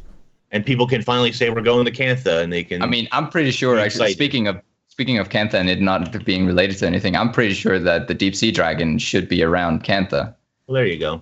So, like, if we're ever going to Cantha, that's We'll trap him very in Jade, likely. and problem solved. The He's end of probably Cantha. that's kind of the thing. Like, he's probably been trapped in Jade, and now that it's kind of breaking down and everything. Now he's out, and he's got that giant fucking solid ocean boss with him. I think there's a couple of places. So first of all, Cantha is obviously the big one that everybody will point to. We got reminded of recent lore where this is where humanity started from. This is where the gods brought the humans to Tyria. So technically humans are all aliens, but they brought them to Tyria, at Cantha. So there's a whole storyline that goes on with Cantha about the start of humanity and all the lore that goes along with that. But they could also head north to the Char homelands, which is a lot of undiscovered, untapped territory. So I don't know. There's a lot still to. I think what I'm thinking is just there's a lot of area and there's a lot of things to touch on, like a lot of story threads to touch on. I'm just very curious where they're actually going to go after the dragons, and I am just personally a little bit afraid that they might just end up throwing us out into space and weird shit. What a Warcraft style. We're gonna go WoW Legion, right? We're gonna go into space. It's We like, go to another planet, man. What about another? There's also there you go. There's also a story of becoming mistwalkers or something, right? Where you just traverse the mists, and there's a whole thing with that. Speaking of that, with Ritlock, I think that Ritlock mist story is going to be a lot like Season 2 Kaith, where you play as Ritlock throughout that story. Oh yeah, if you're looking through the here's a spoiler, guys. If any of you guys don't want any little things, close your eyes and ears for like 30 seconds and then come back. I'm gonna speak fast. In the data mined or all the data mined different icons and stuff, there's 5 skills that are Sahothan kind of flaming up all the way through. Oh, shit. So it's practically a guarantee that we are gonna be playing as a Ridlock in some capacity and kind of seeing what he experienced in the mist. And I'm going to go full spoiler here. If that was 30 seconds, if you're listening now, take another 30 seconds. We are totally going to encounter Cormyr. Because, yeah, it's happening, boys. I'm not going to necessarily say man. how. Don't take Cormyr away from me. It's all I have left. But we are totally going to meet here. Cormyr's all I have left. There's a mini that we're getting of her at least, so there's that. Wow, spoilers! ArenaNet, stop it! I did say it. There's no more spoilers now. Deroir, dropping That was the 60 leak. seconds. Leak That was Royal. the- What the that was fuck 60 is this seconds. shit? ArenaNet, stop spoiling with the mini. Seriously, you got to stop with the mini Yeah, spoiling. exactly. Mini spoilers, come man. What the on. fuck? Wait, I don't What have if that. they? in my What if they voice. just throw? What if they just No, throw- you got to be Scope- a sub, Deroir. You don't get that for man. free. Go ahead, That's paid. Fireprufe. Hit us. What if they just throw a huge curveball? When are we gonna get this this gigantic cat demon emperor boss? Right? Just throw that in the story. Just like they throw cats everywhere, right? Yes. The giant That's cat. what all Animal the cat. cat gathering has been leading up to is one giant cat boss. Yeah, the dragons They all- go away. they all and just cat emperor rises. accumulate. Well, Yeah, again, that's gonna be fun. again. So we've kind of talked about what the general kind of story arc, and we've concluded that who knows, it's ArenaNet. They could do something. Could be either another planet or Cantha. What do you guys think? How do you think Raid story is going to be dealt with in the expansion? What do you guys think about that? That's actually where my thought process, my entire thought process here came from. Like, what are we actually going to be doing with the raid? Because, like, if you guys are right, if you guys are spot on, and November 14th is the day that the next raid is launching, that could easily be the next or the actual expansion boss, and I would love to see that because that would give so much more depth and possible. What's it called, difficulty to some of the larger bosses that we have in the game, which we haven't seen so far, like Mordremoth, Saitan. All of those things are just like they're fucking dolls that you hit and then they die, and you're suddenly the commander, and you've got this whole legendary tale, and you don't feel like you've ever accomplished anything because you just hit a stationary mob. And I kind of love I've killed to two see- dragons, Deroir. Yeah, but How many have you killed? they were just like hanging out. They were just like chilling. I had to go into the mind of Mordremoth and corrupt him with memes to kill him. Cutting with memes. Which means that what- basically is your that what character happened to you, Ing? lying on the ground. Yeah, well, I mean, you're basically playing with Bram and some other characters, so it's like playing with a meme. Yeah. And so, like, where's the raid story actually going to go? Because I would love to see an actual boss, but given that we all know, and it was kind of a rhetorical question when I asked it earlier, like, we all know that there is going to be a conclusion to the X-Pack. And it's not going to be the raid. It's not going to be in the raid. There's no way that's going to be in the raid. They can't. Yeah, they No, can't. The raid is always a side story, though. Yeah, and that's so- the thing, right? That this is a huge problem, because that's why I don't think we're going to see these things that people are clamoring for, right? We might not see stuff like Domain of Anguish or Tomb of Perennial Kings because people will flip their fucking shit over it, right? Although, good. like, the counter argument to that, actually, I would say, is that they were actually, I personally, I would say they were kind of pretty bold with Bastion, right? Because they brought Saul in. That was pretty a big dick move, right, from ArenaNet there. To actually just pick that story up, which was one that had been left kind of hanging since, you know, obviously the Guild Wars 1 bonus mission, right? So that had been there. So to actually put a significant character in the story with regards to the White Mantle, they're not really relevant to the story of Guild Wars 2 as such. You know, it was a big character that they put in that raid, and that was a bold statement. So, like, maybe they will actually... They got a lot of shit for it, right? But, you know, and so... maybe they will go in that direction, but it's hard to say. Maybe.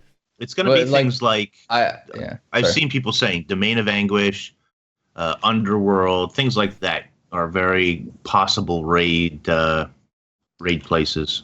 Yeah, I speculated this on TeaTime a couple weeks or months, so a long time ago, about us going to the Domain of Anguish and like going through the Mouth of Torment kind of thing. But going to the Domain of Anguish at this point in time would be a cleanup crew. It'd be a story of like, oh yeah, we're gonna help Cormyr kind of do the dirty work and get through some of the leftover things that are still from Abaddon. And it's like, okay, I mean, that's fine. I mean, as long as the bosses are cool, but it just feels so shallow to me, at least. Like every time you talk about Cormier, I can't help but think of that video. Yeah. We're going north to Bobby. That's a clip now, Deroir. You've done that on stream. There's no way. Yeah. Yeah, it's going in depth might be risky, but then Zelex actually made a really great point here in chat, right? What if they made the raid so easy that they can get away with putting relevant just story happy in the clouds. No happy clouds. But what if they made it basically a fucking joke? Okay, that it could happen, right? I mean, look at Wing 4. Wing 4. Wing 4. Yeah. Yeah. What if they went in that direction? They made it easier than Wing 4, guys. Okay, easier than Wing 4. Like, imagine if they made it that easy. Then maybe more people would be able to complain. What if they can't complain then? Because how can you complain if it's easier than Wing 4? Like, I mean, how fucking bad do you have to be not to be able to do shit like that? I don't know, man. Here's an idea. What if they did where you could go into the raid, you can instance the raid, right? As a solo person. Every boss that you encountered was like basically enough for like a solo player, right? You kill everything, you don't get the rewards of a raid, right? But you can still unlock that story. You can still follow through the entire process of what you would do if you were in that 10-man raid. Bosses are a joke. You just hit them every now and then. Boom, boom, they're dead. But you get the whole story, right? What if they just blow our minds and they have something like that? Yeah. Well, but the issue there is that the key was blowing my mind. Yeah, that's development time, right? And that's a lot of development time to get that stuff in, and that might detract from the proper rating. Right? I think that's why ArenaNet are a little bit kind of shying away from that because of how much work it is. Bear in mind they already did challenge modes that actually radically change the fights sometimes for Wing 4. So adding another mode on top of that is you have to do each fight 3 times to a certain extent, right? And maybe you could just destroy the numbers, clone it. But again, this is all difficult work with regards to instancing and all the various spaghetti that has to be done to actually get these 2 different modes to work. So it's definitely a difficult thing. But yeah, I think it's kind of possible, right, that they would go in that direction. To make it accessible for everyone, at least the story aspect of it. But that if they did that, that might be worth it, right? Because then we could actually get a lot more in-depth story and lore. Really get some, get some more story going into it, right? Because then they won't be able to complain because it's easy mode. Easy. Sorry about that. Yeah, it's like you go in the Karen fight and there's just no mechanics. He's there. You hit him and you attack. He attacks with his amazing sword of justice. Yeah, and that's it. You kill it, and that's it. Just falls over. Move on. Just hit him one time, and he falls over. But yeah, I mean, it's definitely a lot of. I mean, the development effort towards it is high, but I don't know. I feel like if they want to make the raids have those important side stories, milestones of the story, then they kind of have to have some way where the normal person would not complain, right? I hope so. But to a certain degree, I disagree with any kind of easy mode or dual kind of easy kind of thing. I think the best example I have, and I know that this example that I'm going to give is very subjective. Not everyone is going to feel this way in any way, shape, or form. But I always felt after doing with Wing 4, I always felt that after doing the challenge mode, all the other bosses, is literally every single boss, just felt like a watered down version. And why should we really play this? It always felt to me like it was just hollow. The fact that there is something harder, there is something easier. It just why. I don't know. I mean, it just a character in the world, it just feels bad when there's 2 sides of it. But why do you play the normal story, right? The normal story is not challenging. You play the normal story walkthrough to get he plays to get mounts, and then he moves on. But my point here is just that the bosses in general, the character of the boss, just feel hollow. It feels like a two-sided, like a two-faced kind of monster that doesn't really know where it belongs. If everyone can beat it, like in a normal mode, why should I, as a raider, and I know goes into ERP kind of territory. ERP? Just RP kid territory. Wait, ERP. ERP. I was trying to ERP stay with the fucking theme of earlier. Anyways, but it kind of goes into RP territory where the boss just kind of feels it feels bad. It doesn't feel like a menace in the world. It feels like there's just tacked on mechanics to that easy thing, and it just, I don't know. Like I said, it's a very subjective opinion, and I don't expect anyone to really mirror that. But yeah, that's how I see them.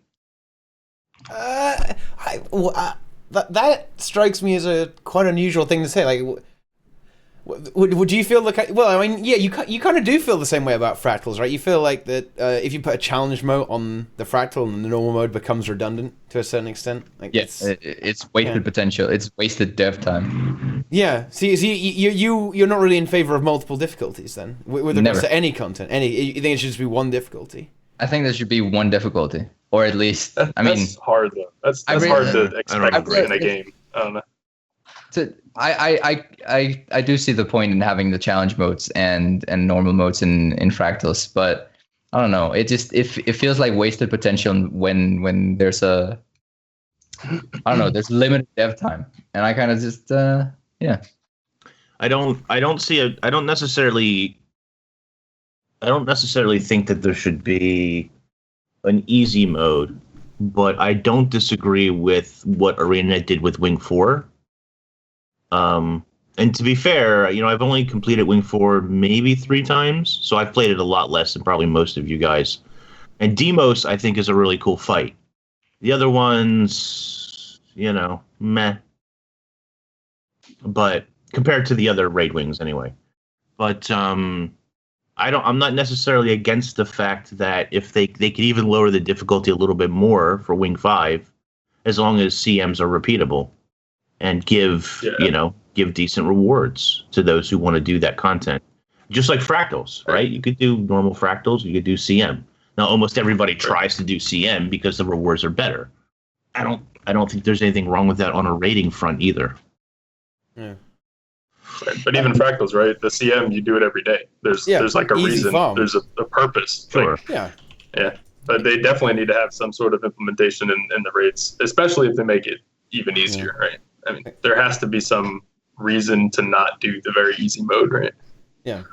Okay, how about this, Deroir? Let me put it to you this way then. How about this? Okay, so suppose that so imagine that it's kind of like a wall, okay, and it's bricks. Like each brick is a mechanic, right? I mean, suppose that like they kind of make the easy mode, okay, and then the wall is this high or something, and then in the hard mode they like continue building it, right? So like the final form.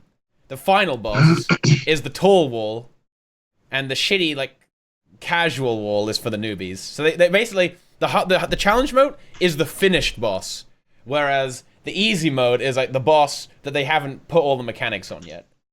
So, and suppose they had some kind of easy implementation of that, which they seem to do with challenge modes, right? They seem to have something that they can easily swap between the two. They seem to have that in place.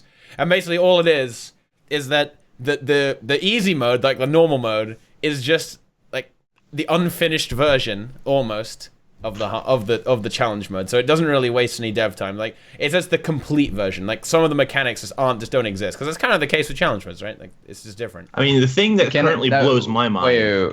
Wait. Can I add something? Yeah. Go ahead. So it was kind of direct to me. So I think I've condensed it a little bit. My argument here to the point where it feels like I'm against having those different modes, which I'm not necessarily. I think my point is just I'm not going to be the front figure for actually adding it. I'm not against it, but I'm not in favor of it necessarily either. I'm very neutral on the topic. For me, it's just like whatever, because it doesn't add anything. It just makes some of the content much more shallow in in its state, like in its whatever, shallow. And so you're just not gonna hear me be a front figure for having different modes of it. That's really it. I fully understand why people will want it. I fully understand that it's probably a super useful thing for a lot of people who don't like raiding or who don't want to get into raiding or whatnot. But I'm not gonna be your front figure to fight your cause. He's not going to tell you it's okay. Yeah. Yeah. From my perspective, I kind of feel that it's not really a waste of dev time as such, because with regards to Wing Force, it always felt like instead of it being like totally different fights, it's just like it's the Samurog fight, but this mechanic has been added. The Demos fight, but they changed it like a tiny bit, right? It's not like they wasted a huge amount of time like making this easy mode. It seems like they made the normal mode, then they added a mechanic, and that was the challenge mode. And that mechanic was basically the same as what the normal mode should have been. In fact, I think that if they hadn't had challenge modes and they didn't want to go in this direction, and Samurog would have just been like that. Samurog challenge mode would have been normal mode. If there was no challenge mode, I don't think Samurog would have been Samurog normal mode. Samurog would be Samurog challenge mode, you know? Right. But it would have been easier, don't you think? Like, it would have been Samurog challenge mode mechanics, but Samurog normal mode health and damage. The HP. Which sort of removes the challenging content, right? It's kind of like, if you don't have the two, you're going to get the easy of the two, which I don't think any of us would agree is the better option, right? No. That's why I do think the challenge modes are a good thing, and I think it should be fine with regards to the workload. I don't know. Obviously, I can't speak for ArenaNet, but it certainly appears that they have these systems in place where they can make these challenge modes toggle very easily, and they just have to do. I don't know. Right. We need to get a software engineer on saying, man. Like, it's really hard to say without actually talking to one of the guys, you know. But it seems to be that they do have these systems in place, and it doesn't impact their development cycle too much, at least. And especially considering that the way that the challenge modes actually are developed, like, it's not totally different. It's just something kind of added on or removed from the normal mode, right? If I may add to the argument of Samurog, I think that's a very raid specific situation, because you don't really see that scenario where you have a boss and then you tack on another mechanic. You don't necessarily see that in the fractal challenge modes. The fractal challenge modes can at times be a completely different boss. Like, the entire structure of the fight is completely different. It's not just adding things on top. It's completely reworking an enemy that's in the fight, or completely reworking the entire structure of the sequence. I'm thinking about Enceladus here, especially the yes, the fractal challenges are better. Yeah, the bullet hell thing. I agree. Yeah, the fractal CMs are better than the raid CMs. Yeah, I would agree. Yeah, because we're talking about a completely different system of challenge modes here. Yeah. And I believe I agree that the raid challenge modes are probably not as straining as some of the raid challenge modes, but I think, fractal challenge modes, that's the word. Anyways, yeah, I digress. Yeah, I would definitely say that the fractal challenge modes are very obviously a kind of a labor of love, and a huge amount of work went into those to get those to work and actually get that shipped, right? Because I don't know, I kind of feel like a lot of people do fractal CMs actually. Call me an elitist, but I actually think definitely more people do the fractal CMs than the raid CMs, because you actually get rewards, right? Yeah, and it's easier to get. I would agree. People than 10. Yeah. Everything is great in 5 minutes. But that newest fractal CM, the last boss anyway, I think is more difficult than most, if not all, of the bosses in raids. Yeah. At least for me, I don't know. I find them more difficult I find Ark more difficult, and I don't know what it is exactly, but I find him more difficult than any of the bosses I've ever killed in any of the raids. Yeah. Yeah, And I don't know if it's challenge. just because there's less people, or I've just had a lot of bad groups and I'm bad and we're all equally terrible. But he is just more difficult than pretty much almost anything I've done in the game before. Yeah, Ark is a tricky guy until you I agree. get the mechanics down. You know. It's a very punishing fight. It just can instantly destroy you. Archon's 100 CM is definitely harder than most raid bosses. And I'm not saying that's a bad thing either. No, it's a great fantastic thing. It's excellent. Yeah. There's nothing about 5-man content. I mean, 5-man content obviously like it coordinates less people, so there is that kind of extra strain on raids where you have to get 10 people not being completely retarded. But you can definitely have very difficult 5-man content as well, right? I think it's a great thing that we can have we can have tough fractals as well, right? And we definitely see that design mentality within that fractal. It's a very, very punishing fractal. There's a lot of things that can go can just destroy you instantly. If you miss the bomb, you die instantly. Don't kill the anomaly, you lose. The green, you lose. Like a lot of the AoEs are one-shots as well. Like a lot of his conal attacks are just one-shots. If you're uncoordinated clowns and you can't push the blooms, you lose. If you don't break the bar, you lose. There's a lot of you can't push the blooms, you lose. Wow, you had to make that rhyme. Yeah. That's a good one. And yeah, there's a lot of really great punishing mechanics. But the thing is, the best thing about that fractal, and actually this is one of the things that make 100 CM so great, is that none of the mechanics are unfair and bullshit, right? The only one that's kind of bullshit is the orbs he fires out. If you're not used to that, or you don't just completely delete the mechanic by reflecting, that mechanic is pretty fucking unfair because it can just one-shot you, not even down state, right? Just straight to dead state as well. So that was kind of a bullshit mechanic until you figure out how you can just completely negate it. But I don't know. They're all pretty fair mechanics. It's a well-designed fight, right? I mean, I'd argue that even the goo, the ball of goo mechanic is kind of fair, given that they've literally given you an extra evade. Yeah. The special action skill kind of makes fair. that. Yeah, that's fair. Yeah. Kind of makes up for the fact that there's a bit of extreme number. Yeah, exactly. Extreme damage going on. Yeah, he's actually fine until they start taking the floor away from me. When they start taking the floor away from me, I have a really hard time. Yeah, it's too much. That's that next level. That's just like, oh crap. The one problem with that fight, the one problem with that fight is actually the one aspect of the floor. Like sometimes there will be no melee platforms at all. That is just the complete AIDS. You know like when you get that RNG pattern, you goes, well, okay, I guess we can't attack the boss. We gotta wait.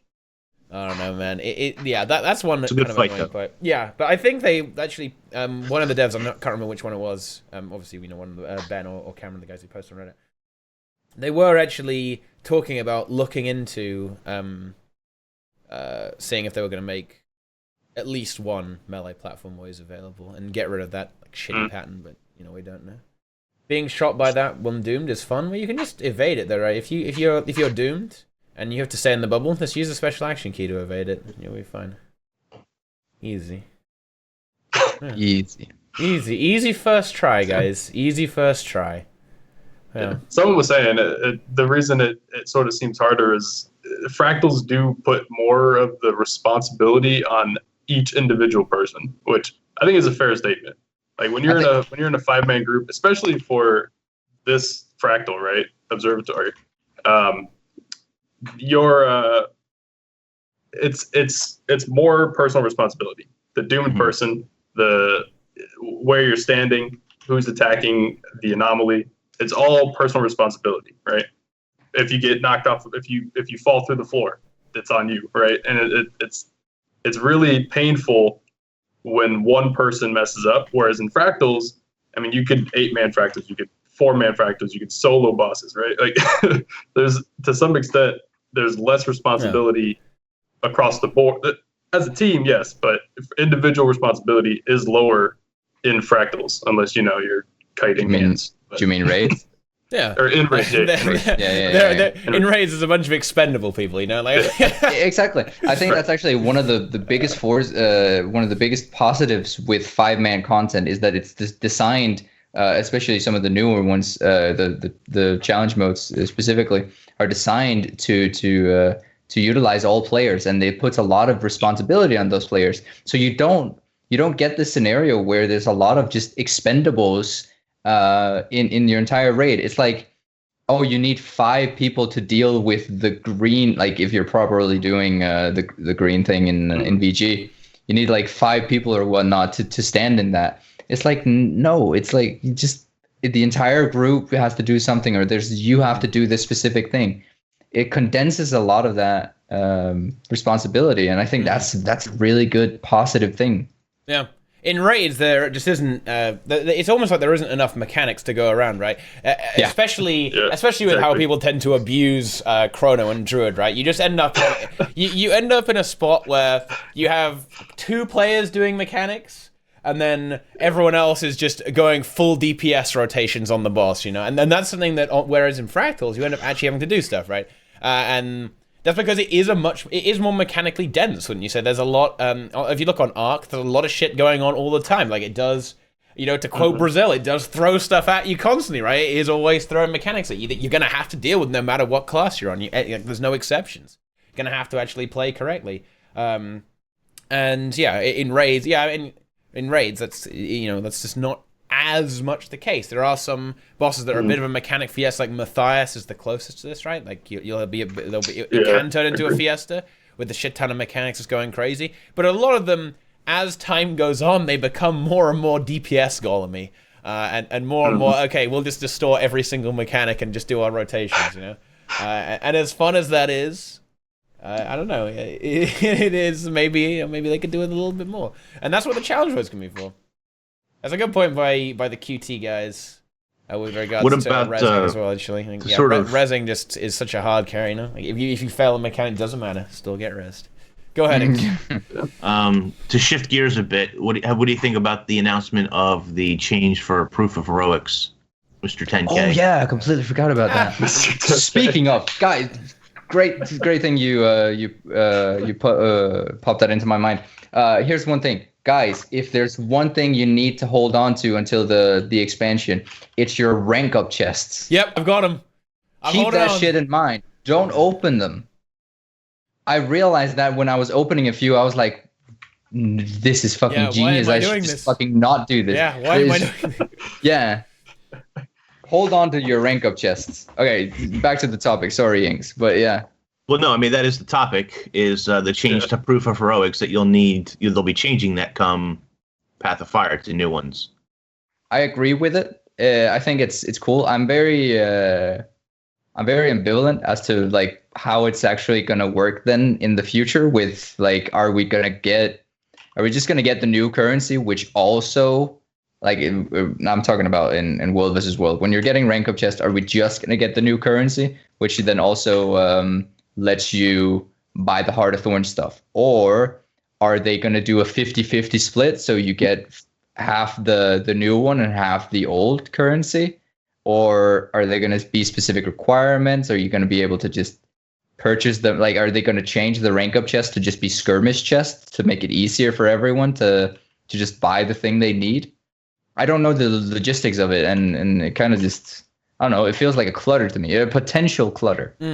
Yeah. They had to do it though. They had to do it. It was it was insane, right? It was such a powerful. Somebody says, read the forums today. All skirmish chests earned before Path of Fire launch will contain Proof of Heroics. Yeah. All skirmish chests earned after will have the new currency. Yeah. Fuck the skirmish chest. Yeah, no, we're not talking about skirmish. We're talking about rank up chests. Yeah, Chest of the Mists, yeah. Like, we don't know what's happening with those, right? Well, you would assume it would be the same, don't you think? Yeah, but then what happens to proof of? How do you get proofs of heroics then? How do you, after the expansion? They'll probably have an exchange rate, don't you think? Yeah, probably an exchange. That's what I'm saying. Yeah. But if there's an exchange rate, then why did they do this? Because if you can change, if you can switch, just say one way. Yeah. Yeah, it's just a one way. You can exchange the new one back to the old one. Yeah. They don't care, but you can't. Yeah. Yeah, like one new currency is worth €1, where the old one is worth US dollar. You don't quite. Yeah. Yeah. It's interesting. So you'll have, we'll have a new currency. I mean, it's fair, right? That was overpowered. Like, let's be honest, that was a very, very strong. The ability to instantly unlock every rune, every sigil you want, every elite spec. I mean, you can probably already do that. You know what I mean? I think the biggest force of it, because to a certain degree, I don't know. Like, I'm still on the fence about whether or not the insta elite spec unlock is going to happen, just with the what's it called, the skill points that we already have, the hero points that we already have. I still think that might happen, and I strongly think that the entire reasoning behind them adding a second currency now is just to avoid people buying all the new runes and armor and everything. Of course. Yeah. It's not to gate away the actual elite specs. I think that's probably true. We have 360, right? We've got 360 points. I mean, and all the shit they got in trouble for, over 400. I don't know. They might not go there again. And even if it's 400, right? Just do 4 hero challenges or whatever. Like that. Well, that's going to take some time, isn't it? You know. Yeah. Also, the new hero point challenges, at least the ones that we've seen in the new maps, they're piss fucking easy. Sorry to cuss, but in Heart of Thorns, you could auto attack all of the new ones, all of the ones in the Crystal Oasis, and they would die in no time. Yeah, there was only a couple in Heart of Thorns that were sort of challenging, right? Mm-hmm. After the changes, not at launch. At launch, well, I mean, sort of a different story, but you can't really, even the easy ones, you can't just go up and auto attack on them, right? I mean, I'd consider something like the Troll or the Chalk as quite easy, but I'm not gonna just auto attack those compared to like the Jinn and the Crystal Oasis, where I was just testing. Right, DPS, but we've only seen a couple. I mean, we've only seen a couple in one map. I mean, yeah. I don't know. Don't get me wrong. The ones that we did see were extremely easy, but I don't know. I don't expect too many of them to really be that difficult, sadly. No, I mean, you know what I mean? I don't know. I don't know if that's really a bad thing. Do you think that's a bad thing? I personally find a lot of value in those being kind of tough and kind of rallying people to do hero point trains just to get that map currency or whatever rewards that are tied to those. I mean, there will definitely be hero point trains, but that's fair. Yeah. Yeah. Especially also right at the start.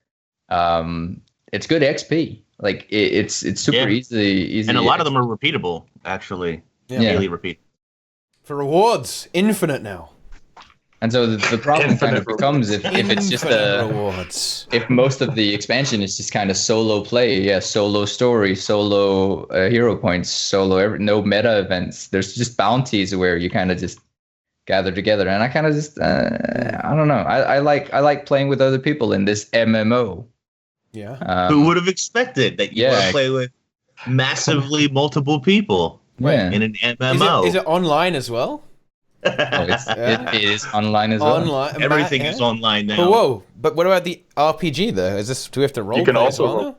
Yeah, we have to RP. MMO. You have to RP. Yeah. You have to leave sacrifices at the altar of Derpy Moa. You wanna wait? Oh god! You wanna RP? Yeah, I mean, Deroir was talking about ERP, a little bit earlier, but I'm not sure we want to go down that route.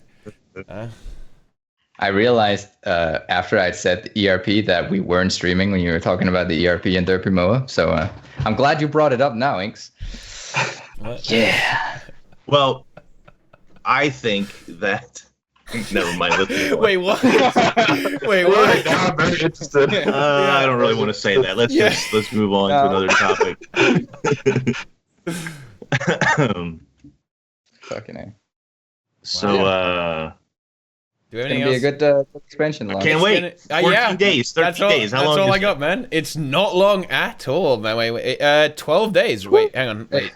When is it coming out? Wait, again? 12 days, mate. 12 days. 22nd. It's Friday. It's the 22nd. Yeah. What time is it coming out though? Actually, at 6. They said it was. Wait. It's 5 your time. 5 my time. Oh, wait. So World versus World reset is 2 hours not after gonna happen. I can't do a reset. No, mate. Of course you can't. No. No, Don't even consider it. This is what we do. I have 2 hours to get my Scourge. My Scourge is fully unlocked. Fuck off. Let's go. I'm going World versus World reset Scourge, boys. Let's go. We take all the elite specs. We're taking Firebrand. We're taking Scourge. Spool Broker. Okay, we're going into World versus World. It's 9 a.m. PST, isn't it? I could have sworn that's what it said. Yeah, which is... Oh, yeah. No. I'm pretty sure that's... Dude, exactly, World versus World will be unplayable because they'll be patching the game so much you'll just get thrown out. Yeah. Oh, no. Feels bad. Oh, no. That's not going to transfer to NA. Yeah, Long, I already got that shit sorted, man. I already got my hero points. I got 360 on all the characters I got, man. Oh, no. Yeah, no. World vs. World would be terrible on day one. It would just be like a broken, fucked mess. Also, the servers will be dying as well. The skill lag will be legendary. No, okay, I'm not playing World vs. World on day one. Yeah, no. don't go. No. Don't go, man. No. It'll be a complete shitfest, guys. It'll be unplayable. No, I'm not doing that. Okay. No, thank you for bringing me to my senses, guys. We're not doing that. Yeah, you're welcome. It's fine. You'll be there the day after. Yeah, I'll be there the day after instead. Yeah, it's fine. Take the salties for Wolf, but yeah, man, we're going hard into the expansion with Salt. We're gonna go crazy. It's gonna be terrific. Yeah, I think that kind of wraps it up, guys. Anyone got any final thoughts? Any final thoughts on anything? Or is it just time to bring the shilling, dude? I feel like it's time to shill. Time to chill. Time to chill out. All right. In that case, let's do this. You know, we have a new face here, a wonderful new guest. It is the one, the only. It is Fireprufe. He has joined us today. Will you tell us a little bit about yourself? You know, what's up? What's up, man? What are you doing? So yeah, I pretty much only do Twitch. Not like all these others. I'm not. I don't do fantastic YouTube content like the other faces. You've been too kind. But I do. I do Twitch streams. Late night NA. So usually when most of you all are sleeping, probably. Yeah. Late night NA, early morning, really early morning. You want to see that Ellie gameplay? That sick Ellie gameplay? That's all we want to see. There you go. We see that. He's fireproof. He can't burn. You know, he's got that he's like the he's like that effigy in Molten Boss. You know that fractal 40 farm. There's no fire, guys. Simple as that. There you go. It's just impossible. There you go. Fight fire with fire. Fight fire with fire, man. Burn Ellie. And that's about it. Yeah. All right. Well, be sure to go watch that stuff. You know, you can catch that if you stay up really late, like me sometimes. So that, sometimes I just pass out and don't make it. But that's how it goes. In the top left corner, the self-proclaimed downstate champion. Of downstate champion. Yeah, you gotta use that lava font, man. You gotta get that lava font going. Yeah, exactly. Okay. In the top left, returning champion from last tea time, weighing in at some pounds. It is Deroir. Way too much. Hi, I'm Deroir. I make content. At least I tell myself I do. No, jokes aside. You can find me with the name if you like horrible opinions about the game and things that nobody agrees on. That's great. That you'll find that. Especially the World vs. World community. They love you. They love you, man. Love me. Yeah, they love you, dude. Jokes aside. I make content and lots more content to come when the X Pack comes out. I actually have to preface this as well. I did promise last time that I was gonna do the new Fractal guide, which I was. But then I realized when I read that somebody had actually written, I don't remember the guild, some guy on Reddit had written a guide for DT. For the DT. That was exactly a guide for the new thing. And Ben, one of the developers, the Fractal developers, had commented and said, "Yeah, you guys are a bit off. Lots of changes are coming. Blah blah blah." Oh shit! And I'm pretty sure that all those changes are only going to come when the expansion comes out, and not before. So. So that guide, unfortunately, is going to have to wait because I'm not going to have that be outdated within a week or two. A week, yeah. Yeah. That would be bad. That would not be good. Hey guys, thanks for all your work, but we're validating all of it. Yeah, exactly. So for the new Fractal guide, there's gonna be elite specializations. There's gonna be a fucking clown fiesta. Yeah, It's it's gonna be a clown Fun. fiesta. It's gonna be really fun to make. That's the best part of the. I think that is one of the best part of the expansion. It is gonna be a complete clown fiesta. Yeah. No. Okay. So be sure to check out Deroir. Yeah, check me out. But Chad also wants me to say that I left out that I hate casuals and hope we all perish in a ball of flame. There we go. Wait, now that all perish in a ball of flame. Is a quote. That is a good quote. Yep, that's a good one. That is a big quote, guys. Okay, for maybe some kind of remix. Finally, he's still here. Who is it? Podcast Overlord, Meme Master, MMO Inks. Oh boy. Follow him on Twitter. Yes, please do. How are we doing on Twitter lately? I think we're doing pretty well. You're crushing me, man. I don't want to say it. We're doing pretty well. It hurts me, but you're actually dunking on me. Let's keep the Twitter alive, guys. Twitch, Twitter, and YouTube. And Twitch has been going pretty good. We're up to like 2 solid days a week. We're going to be expanding that, obviously, to at least 3, if not 4. And then there's been a change on YouTube. Videos are going out Monday to Friday now. That doesn't mean necessarily a video every single day, but videos will only release Monday to Friday. But I think we did do 4 videos last week, so go check all those out. So 4 out of 5 days last week we did videos, plus we streamed twice last week. Tons of content going out, so go check all that stuff out. All that value. And buy Path of Fire from me. No, from me. Not Mr. Teapot. Oh, fucking. No, we discussed this. Buy Path of Fire from every single one of us here, okay? That's true. Buy it that's all. true. Buy 4 copies. Everyone. Use everyone's. Get Do it. those old accounts, man. Get those old accounts. Yeah. Are you crazy? They're so valuable. Yeah, they're so valuable. You can end up like Deroir and Wood Farm on like 5 accounts. On every one of them. Yeah, it's fucking great. Then you don't have to worry about the wood inflation when the next what's it called? The Great Sword Legendary comes out. Yeah. So buy 4 accounts. Yeah. It's coming. Get on that. The most valuable, obviously, is is this stream. I'm not gonna lie. Gotta hit that follow button. Where can you find the conglomeration of the greatest minds in all of the Guild Wars 2 community? It is obviously here. So hit that follow button.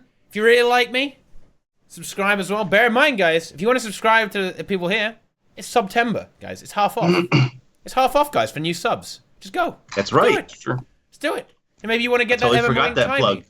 You may want that MMO timey. You want some of those. You want that fucking. right. You want to like set the channel on fire with like Fireprufe modes, dude. Okay, like you got the Pepe breathing fire. You want that shit? Maybe you do. Maybe okay. Maybe you want all these Teapot meme assists. Maybe you want the good stuff. Okay. Follow this stuff. Teapot Minstrel. I love how you're selling it on content. emotes, man. Yeah, look at this thing. Look, proof spicy, it. man. Check this shit out. Look at this emote. Okay, Teapot meme assists. All these quality emotes. You got all that good stuff. Look, it's being used in chat right. Guys, stop posting fucking goatsy in chat. What the fuck? Okay. Oh my god. Well, never mind. Subscribe, guys. Follow me on Twitter. Let's be MMO Inks, guys. Not an M. Follow me. Follow me. No. Unfollow this guy. Follow me. Okay. All right. So anyway, hopefully you guys enjoyed the stream. Thank you all for watching. Be sure to check out all of these fine gentlemen on their channels, their spaces on the internet. And we'll see you guys around, okay? It is time for us to depart, my friends. We will see you guys later. Yeah. Follow, subscribe on YouTube. Subscribe on Twitch as well. Come on, let's go. Let's get that sub train going, guys. To everyone here, like you guys, it's half off, okay? Follow on Twitter as well, everyone here. Subscribe on YouTube. I already said that. Follow on Twitch. Watch everything. Watch every single one of all of our videos. Yeah, dude. I'm on the. I'm on a roll, man. I'm on a roll. Easy chill, dude. Anyway, we're ending it. Thank you guys for watching. See you guys later. Okay. Bye, my friends.